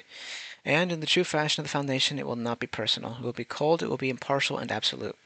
There will be none of the interference of deluded vengeance on our work, only the utter justice of retaliatory compensation, of cleaning up our mess. I will make sure of that. I will do it all, whether or not my partner has gone insane, and if he has. When he does, I'll make sure the deed is done anyway. 2 days remain, about 80% energy consumption. Dr. Anastasakos. What do these crisis reserves entail exactly? Dr. Light. Etra, Project Resurrection. We have assets and deep pockets.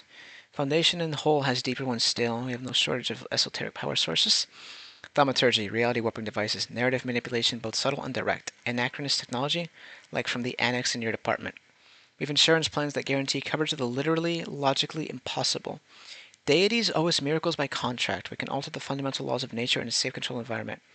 You know all this. Can't we use any of these? Dr. Anastasakos. Of course we can. But even though our resources look infinite, much of them are hypothetical, not liquid. Just like the Foundation's money, only so much of the hypothetical energy is acceptable. When you start taking those easy-looking solutions past a certain point, you have to start exploiting unstable time loops, plot holes, etc. We can only use so much imaginary energy, so much without non-paradoxic causal source in temporal terminology before reality starts to go haywire. Director Light, so let him go wild, and as they want to do, find some insane imaginary source of electrical energy. What's next? Dr. Anastasakos, nothing good if they use it uncompensated. Let absurdity reign, reality adjust, let a paradox build up, and time will correct it. Rarely will it do so in our favor. From Grant Dokel.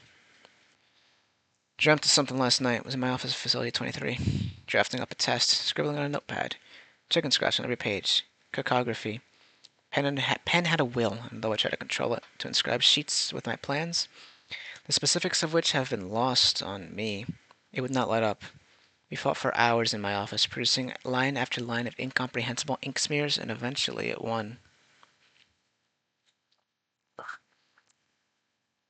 It must have been days, maybe weeks, I spent in the corner of my office, puppet to my own utensil, drawing up its grand design. Mosaic of 200 sheets of off-white notepad paper, several pages from my calendar, all drawn to depict two great machines. They were beautiful, meaningless to me, but truly and earnestly beautiful. I tried my best to recreate them, capture the vision. Images were fleeting, a mere wisp of a greater ephemeral idea I could never hope to grasp. But I've tried to get what I could onto paper. Make it real. Recursive Theological Arsenal. Recursive Theological Arsenal is to be decommissioned immediately after Acid Dragon Slayer is deployed against 9000, as its continuous by Foundation may be viewed by RCT Delta T as an egregiously illegal manipulation of the future. It is an occultic temporal mechanism esoterically suffused to Acid Dragon Slayer's blade weaponry. Thaumic structure of the ritual is precisely configured to remember chronological experience from the perspective of the target of Dragon Slayer's attack once a successful blow is landed on the target. Thereafter, alters trajectory of history by superseding the localized causal framework of the target's experience of time with the teleological one, wherein the necessary, i.e., destined, future for the target is composed entirely of the replication and repetition of said experience.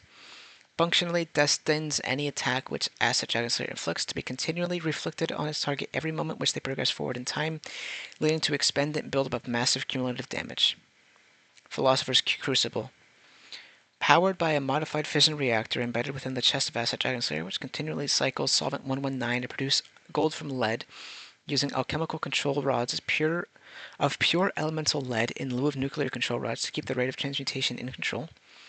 Such transmutation reactions, footnote 30, by way of simulating alchemical ordeal of perfecting base matter into so-called Philosopher's Stone, produce a desired byproduct, trace quantities of conceptual entity akin to purity, refinement, or flawlessness. This concept is then repeatedly distilled, purified, and concentrated via auxiliary esokinetic apparatus until a substantive supply of pure, conceptual, elemental flawlessness can be reliably alchemically sourced. The resultant of this supply of conceptual substance is redistributed to Acid Dragon Slayer's armor, continually reinforcing its atomic composition towards the most platonically ideal physical and metaphysical structure. Zero energy remain. Estimated energy consumption is overloaded. It was said, I am your master, your unmaker. Ruination am I, as through strength I measure your merit. The end is beyond strength. Greater am I than any silver wisp of Titan sky sung. Greater am I than any stalking thing of moonlight roused. Greater than I than any man of Asim born. And greater than I than any deva of blood anointed, and mightier than any crowned beast of roots or sinew woven. Bloody yourself, non-thing, be lesser, be alone, be afraid, for what else is there? A worm is by a greater worm devoured. Dust begets dust, see this and know no more. And then she knew no more. Assumption of Grand Matriarch. 4. Fine. All watch the silhouette on the horizon, out the observatory window. It blurs as the abomination darts tirelessly back and forth in the blink of an eye. Machinic monster's arrival is incontrovertible. He stands already at the gates. Director Forth, force field won't hold much longer. What now? Director Zank, wait, that's all there is to do. Director Rangers, we're hostages. Director Zank, alas, it's true, but soon if they make good on it. Director Zank's eyes drift back down towards his handheld tablet. On it, a symbol of several nested Foundation insignia. Soon after, the two turn their gazes to the screen as well. There has yet to be a response transmission. Director Rangers, yes, you must keep optimistic. Soon our help will arrive just as we ordered it. Director Forth, and what if it doesn't? What then? Director Zank, it will. Director Dan, right, it's closing in. They give us maybe 10 minutes our time. At best. Shocked you managed to get you guys on such short notice. All good out there? H5 Ajax. I think we're set, yeah. H5 Wapti. Well, what are these? Like the Samsara or something? I don't know. Is something wrong? Wapiti. I mean, no, everything's fine. It's just, I don't know. Are we sure this thing's going to blow up the second it tries to move? Captain Watts. Highly unlikely. Director Light. Every component of Asset Dragon Slayer has been thoroughly tested. Director Sokolsky. They've been? Director Dan, off intercom. No, modifications have been messy, to say the least. There's no use in telling them that. Morale is a non-factor here. Director Light, of course. General Mulhausen. Even if not, I've wagered it's too late now. Asset Dragon Slayer breaches temporal site 01's boundary and extends the cosmological reel. Upon grappling to an outpost housing asteroid suspended in the Sovereign Temporum, it pauses temporarily, taking a moment to assess the situation. General Mulhausen. Hold. 9K is seen descending a short distance away, using thrusters to glide to a landing on the same asteroid. Turns its head towards Asset Dragon Slayer curiously, crouches as if to pounce, and rapidly spins a refinery claw with a mechanical whirring sound. Dragon Slayer brandishes its plasma disc as a combat shield. Beowulf secured rail on its shoulder loaded, assumes a defensive position. 9K suddenly lunges forward, upper right appendage aimed directly at Asset Dragon Slayer. H5 Coyote, engaging reality sync. 9K strikes at Asset Dragon Slayer in its torso, displacing the disc shield with a mechanical tendril of assimilated material. Dragon Slayer is knocked back a great distance, taking SCP-9000, which is latched onto the Beowulf secured rail. With it, the gun fires, crushing a number of 9,000 auxiliary mechanical appendages under the force of artificial gravity. But it continues to cling on. 9K rotates the refinery claw, device within clicking and whirring, pierces Dragon Slayer's carapace. Small bell sounds, the first of all too many. Rough. Asset Dragon Slayer's outermost layer begins to slowly convert into scrap and ore until its armor suddenly glistens a bright golden color in the affected area. Before any lasting damage can be incurred, the red glow surrounding 9K's claw diffuses out. Director Dilko, fucking bingo. Director Dan, that wasn't just the sink, it's the cauldron working to perfect the armor. Try not to waste any more of the fuel. General Mulhausen, now deploy the nukes, aim for the legs. Path laser resistant, remember? Don't get too close to the claws. Asset Dragon Slayer kicks back 9K before firing a barrage of holy thermonuclear missiles directly into the target's hind limbs. SCP-9K quickly starts up its rocket propulsion system to dodge the oncoming projectiles, leaving the vast majority of them continuing to accelerate through the void. Though one narrowly makes contact, a significant portion of its left leg is eviscerated instantaneously, leaving 9K stunned. Fire ceases as that Dragon Slayer reloads. 9K abruptly dashes between other asteroids at lightning speeds using its thrusters in search of assimilatable metal to reconstitute lost appendage with. Dragon Slayer fires off the Beowulf secured rail repeatedly in the direction of 9K. While the portable missile silo automatically restocks, as 9K rapidly zips between locations, most projectiles miss due to their target's unpredictable and near instantaneous movement. General Mulhausen. Again, synchronized strike. Dragon Slayer launches another hefty barrage of thermonuclear missiles, most elude the target. 9K catches one stray missile in refinery claw, stopping it. Fine. The captured missiles converted to a number of irradiated thermically charged plutonium rods. Promptly cycle through the chute and discharge from 9K's hand cannon. Few impact Dragon Slayer's shoulder from above and bounce off. After 2 minutes of similar exchange, missile fire from Asset Dragon Flare abruptly stops. General Malhusen, what's the holdup? Quit while your head doesn't exactly apply in the situation. Maintain fire. W5 Hapti. Wapiti. We've only got a few left, Cap. General Malhusen, are you serious? Director Light, I believe some of our arsenal had to be cut back to make room for additional modifications in later phases of the project. Director Cal, I wasn't consulted? More complicated doesn't always equate to better results. Conventional methods can work. Sokolsky, hardly matters at this point. Fellow fuck-ups. General Malhusen, right, doesn't matter. Just fire what we got. H5 Ajax, aye aye.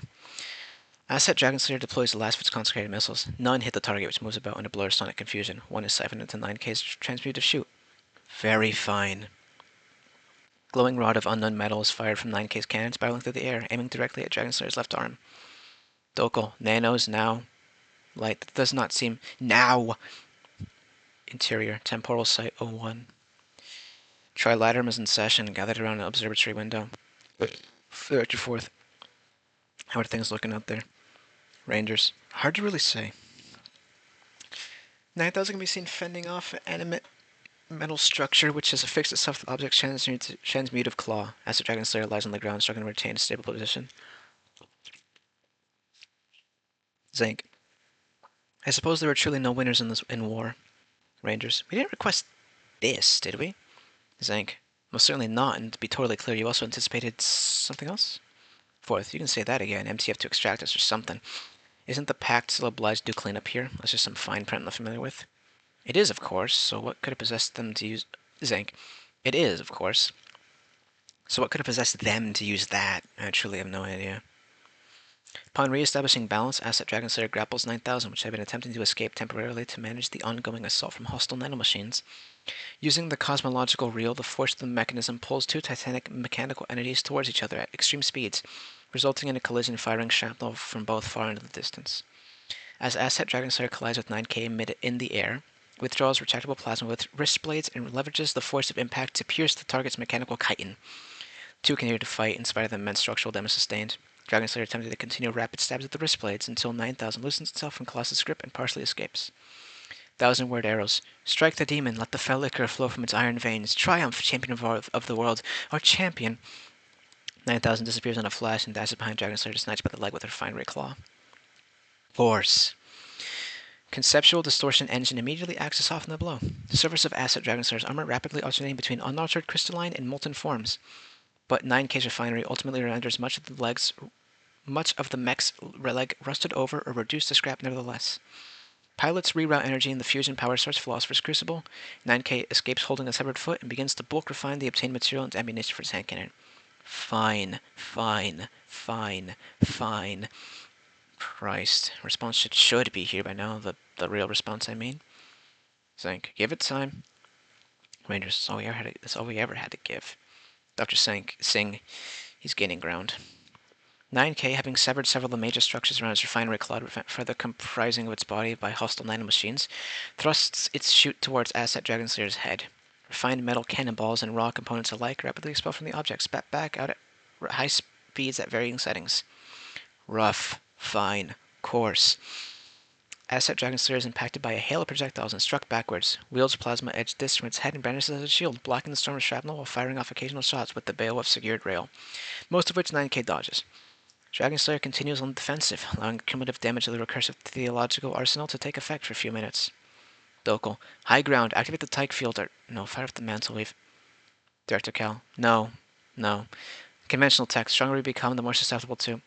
Dokal, excuse me? Director Cal, it's... Director Dokal, do you think I'm blind? I designed that. Director Cal, I think you know nothing about combat. Asset Dragon Slayer continues to fire the Beowulf secured rail until one round catches 9K by a stray appendage. Immense pull of the projectile's artificial gravity stunts temporarily, allowing Dragon Slayer to hook 9K again with cosmological reel.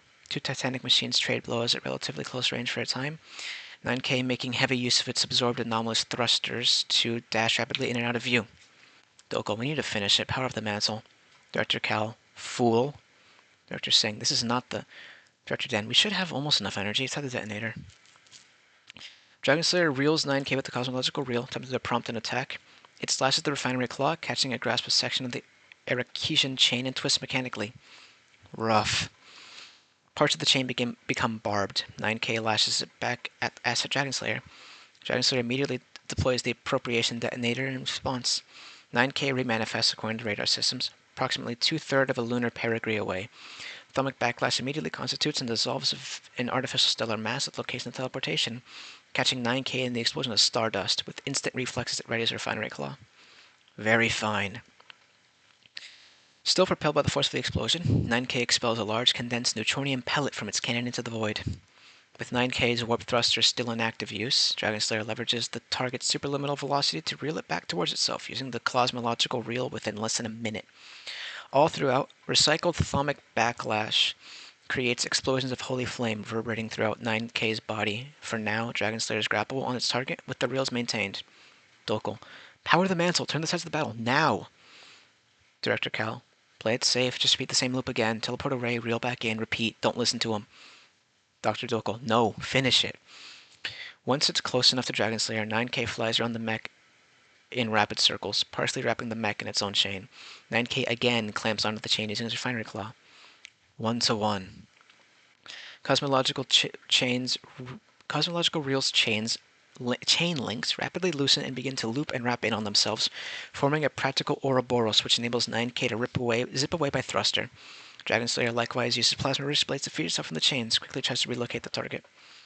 Director Cal, we hold our own with our fists, and them only. See, this shit you piled on over and over, this cocoon of theoretical artillery, it's frivolous, for show. Dokal, turn on the fucking mantle. 9K reappears behind Dragonslayer, attempts to swipe at one of the mech's arms with its claws, but defense deployment of high kinetic particle field causes the attack to phase through. Failed attack leaves 9K open. Dragonslayer catches the claw in its grasp and redirects the remaining nanobots to attempt to dissolve the target's arm. Coyote, target acquired. Ajax, waiting a clear order here. Director Dan, mantle. Coyote, on it. Director Cal, motherfucker. A beam of light descends from above, illuminating Dragonslayer in a brilliant blaze of bronze. Dozens of obscure sigils illuminate across the plating. Director Dokal, there's your fucking Beowulf. Dragonslayer drops 9K in a symbolic rebuke. 1,000-word arrows' routine incantations grow louder and more fanatical. Halo of plasma takes form around its recoiling disc headgear. Dragonslayer unsheaths a large version of its cold iron sword out of apparent nothingness, blades aflame. Dr. Dokal, that was not in the plans you forwarded me. 1,000-word arrows. His blade, a bolt of righteous flame. Smite the ancient demon, and seal to it bygone times. Exalt in the glory of the Dragonslayer. Director Light, I'm no pataphysicist, but I think Mansell it's molding it to fit the archetype. Every knight in shining armor has its brand. Dragonslayer raises its hefty blade above its head. 1,000-word arrows. Strike, champion, my champion, how your strength is the rock of the world. Strike down the demon. Dokal, set the crucible to match, and the teal. Director Cal, we have our opening, don't experiment, for Christ's sakes, just land the... Dr. Dokal, winners don't settle for victory in the margins, we'll fire on all cylinders, catch him with the blade, and then unleash the sun. Dr. Singh, and with the anchor, sons of the seventh bride, smite whatever remains. Coyote, if we wait any longer for consensus... Silence. 9K prepares to lunge. All cylinders it is. Dragonslayer lunges its blade, glowing with impossible white light, towards 9K. Pierces the mechanical beast to its heart. As Asset Dragonslayer releases the blade, the triumphant mantle fires an upswell of climactic energy. It is removed in one decisive motion. 9K is left stunned. Dr. Dan, 9K touches the refinery claw to the gigantic gas left by Asset Dragonslayer's blade and its mechanical carapace. Very fine. Serve begins to crystallize, but no transformation takes hold. Don't. Emergency sun vent is unleashed. In a massive burst of energy, Dragonslayer is flung backward towards the main station of Temporal Site 01, damaging a significant portion of the exterior architecture. 9K zips away by superluminal thruster at the last moment, the ends of its various mechanical tendrils and appendages melting away under immense heat. Target seems to disappear. Dr. Light, what happened to the target? Confirmation? Terminated? Ajax, I certainly don't see him. Dr. Singh, dust and blood. 9K reappears behind Dragonslayer. After a few moments, mechanical innards spray from its breaking, partially molten body, but remains intact. No indication of discomfort, no indication of distress, not the slightest expression of surprise. Director Dan, no. Dr. Light, no. Dragonslayer reflectively turns, overriding pilot controls, brandishing its cold iron sword once more. Director Singh, no. 9K siphons the blade into its damaged entrance chute. Unfazed, it aims the other arm at Acid Dragon Slayer. No. Doctor from Dokal. 1,000-word arrows. Champion, save us, our champion. Director Dokal, no, no, no. 1,000-word arrows. Champion, hear loud the lamentations of your people. Save us all. Dr. Dokal, no, no, no, no, no. The 1,000-word arrows fall silent, ceasing both poems and their intermittent reinforced incantations. Dragon Slayer is prone, trying desperately to wedge the blade out from the claw cannon's entrance chute. Triumphant Mansell builds capacity. Dr. Singh, guess the Empire is bound to catch up with time eventually. Before 9K can fully expel the blade from refinery, beam of light from far distance makes contact with its head. It collapses suddenly, begins to fall into the void. Dragon Slayer readies the enchanted armor as if to cast it, enchanted anchor as if to cast it down in one decisive moment, but is interrupted. Just motion, rather. Director Light, Dragon Slayer's pilots take note of a vast warship extending kilometers in width and length, which can be made out in the distance. The deep space vessel inches closer and closer. A gigantic symbol composed of nested Foundation insignia plastered on its side. P4 Hendrix. Got him? Unknown voice. Got him. From the desk of Director Thaddeus Zank. Ah, and so it ends. The Slayer of Dragons ascends into the void to save Temporal Site 01 from the Grand Demon's horrid grasp. Just when all looks lost, with the aid of our coalitional cavalry, the beast is destroyed. Myself and my two co-damsels in distress are saved, siege lifted, our site liberated, and order restored to the flow of time. Hurrah! No doubt our brave temporal agents will soon arrive back to where they started, and in that murky and distant order restored to the flow of time, hurrah! No doubt our brave temporal agents will soon Wait, I already read that. And in that murky and distant vista of the past, undo it all, and find some way to ease our ruined world from the burden of canon, and banish the unfortunate episode of continuity forever. We at Delta T will remember, of course. We are the Watchers, the Vigilant, and the world where this all started may cope with the consequences forever.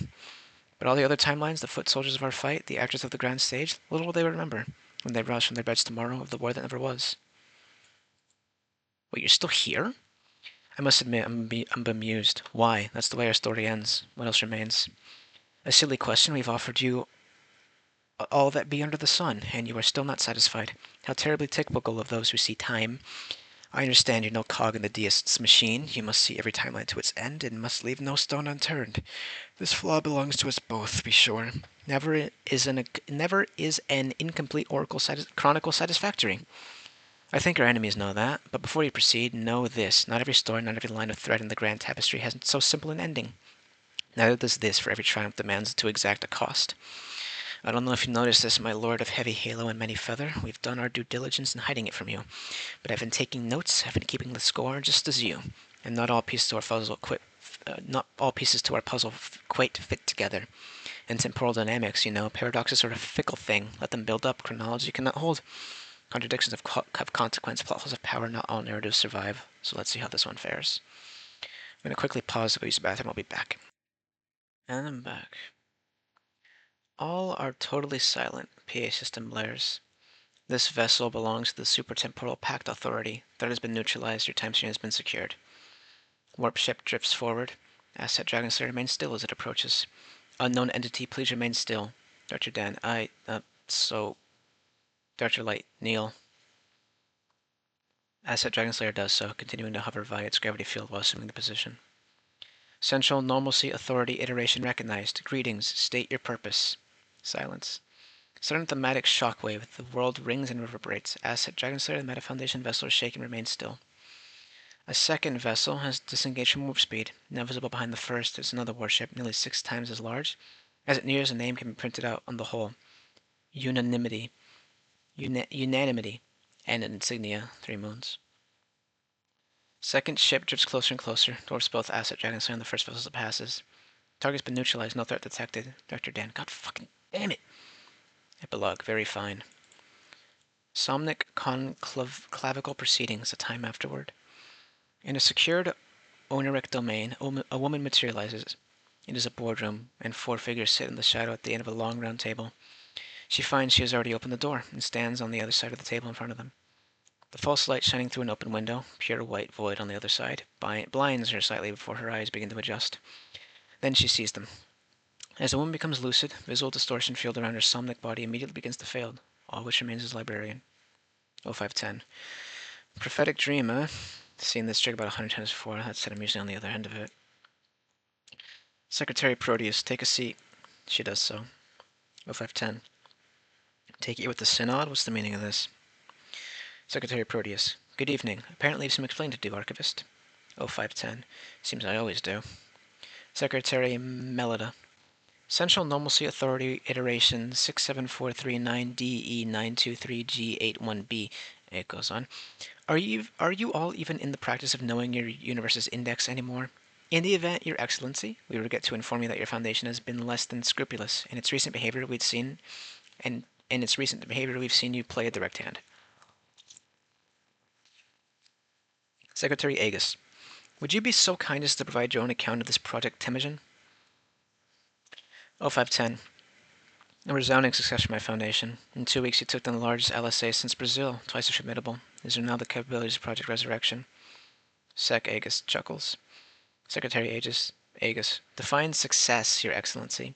0510 furrows her brow, appearing confused and frustrated. Threat was neutralized, responsible for 2 containment breaches, 3rd at the temporal stronghold. Most crucial basis, existentially speaking. At minimum, we estimate, saving the site spared all timelines within a standard deviation of overall similarity to our own from Paradox and Ruin. Secretary Monashir. And for that I suppose we commend you, but don't pretend you don't know what we mean. You aren't so ignorant as to not know the consequences of your actions. Secretary Melita.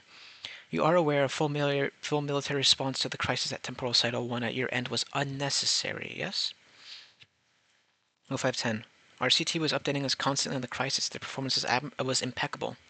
Secretary Melita. Of course, your RCT informed you to alert your Foundation of the goings-on, perhaps coordinate an evacuation, as is standard policy between Foundation and Temporal Guardians. But you know as well as I you did not.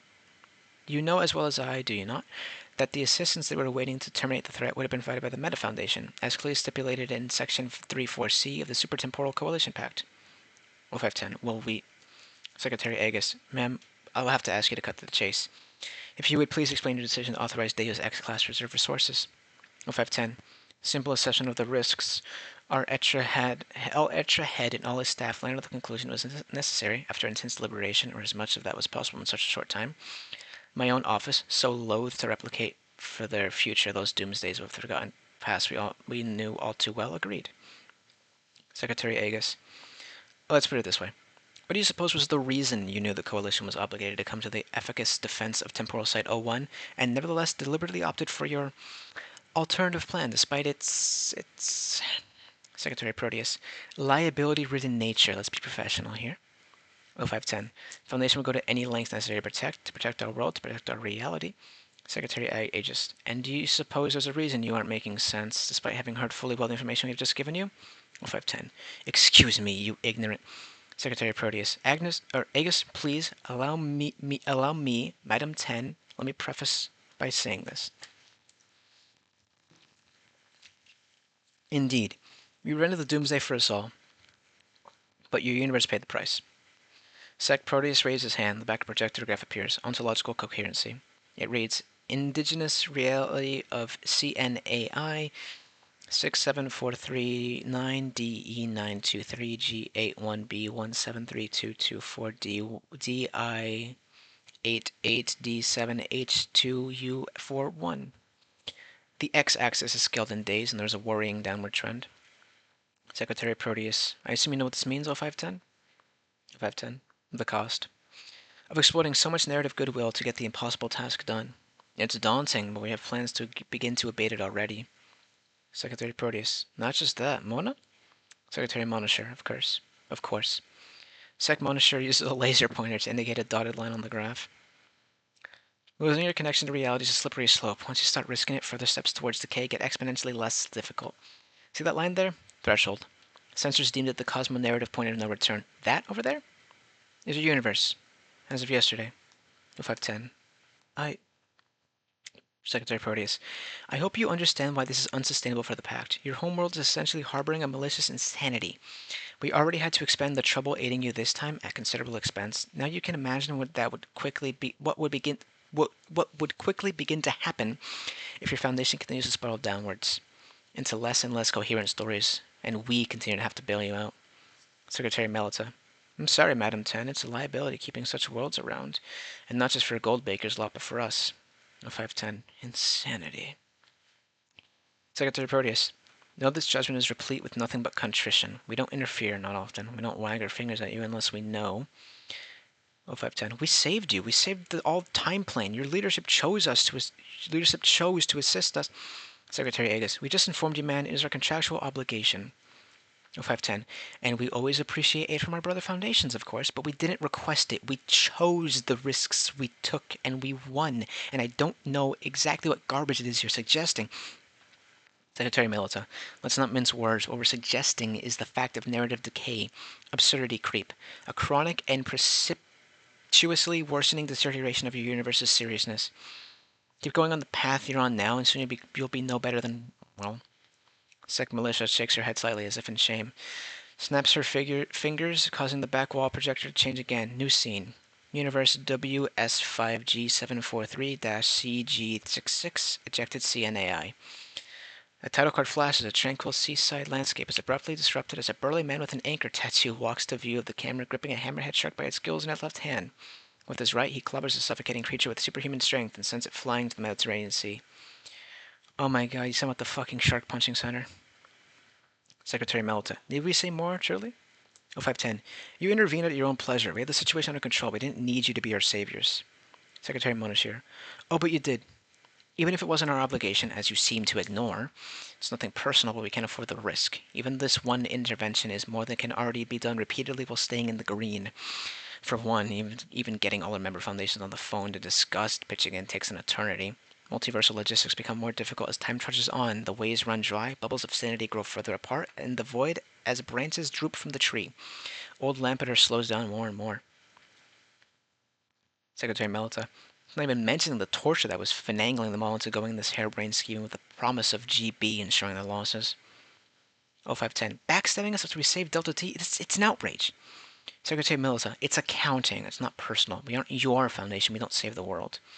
We're a protection racket for foundations, and sometimes one of them does something too loony for even us. We can't afford this ever again. 0510. You'll come to regret it. Secretary Proteus. You were lucky we even gave you the opportunity to plead your case. Madam 10, not all universes are so fortunate. Universe is in reference to SCP-9243, which is fucking ludicrously long. I don't think I'll ever read this one because I'll forget it exists. Maybe one day, though. 0510 is briefly silent. And the punishment you rats want to impose? Secretary Agus. We call it corrective action. We don't dish it out. We have our hands forced to preserve ourselves. Secretary Proteus. And irreversible coherency decay. Sorry to inform you, requires prompt ejection from the Coalition's time plane. Therefore, also from the Meta Foundation's Supertemporal Pact itself.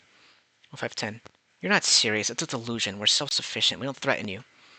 There's a long pause. The four bureaucrats exchange nods. Secretary Monashir. Then you shouldn't mind, ma'am. Per authority of the Oracle Collective. In concurrence with the Synodal Administrative Office and the Dictate of 09 Collective, your universe has been deemed of insignificant metaphysical constitution for safe, continued assumption of the clauses of Multi-Foundation Agreement and her associated supratemporal institutions. Your Foundation's present occupation of the coalitional offices, posing an intolerable risk due to impacts of your reckless action to pause your indigenous reality,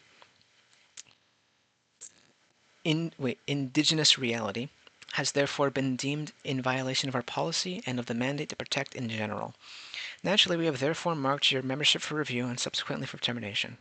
Hereafter, pursuant to Section 1.4b of Meta Foundation's Supertemporal Coalition Pact, your Central Normalcy Authority iteration has been ejected from the coalitional time plane. Any outstanding interdimensional access to coalitional time plane has been severed.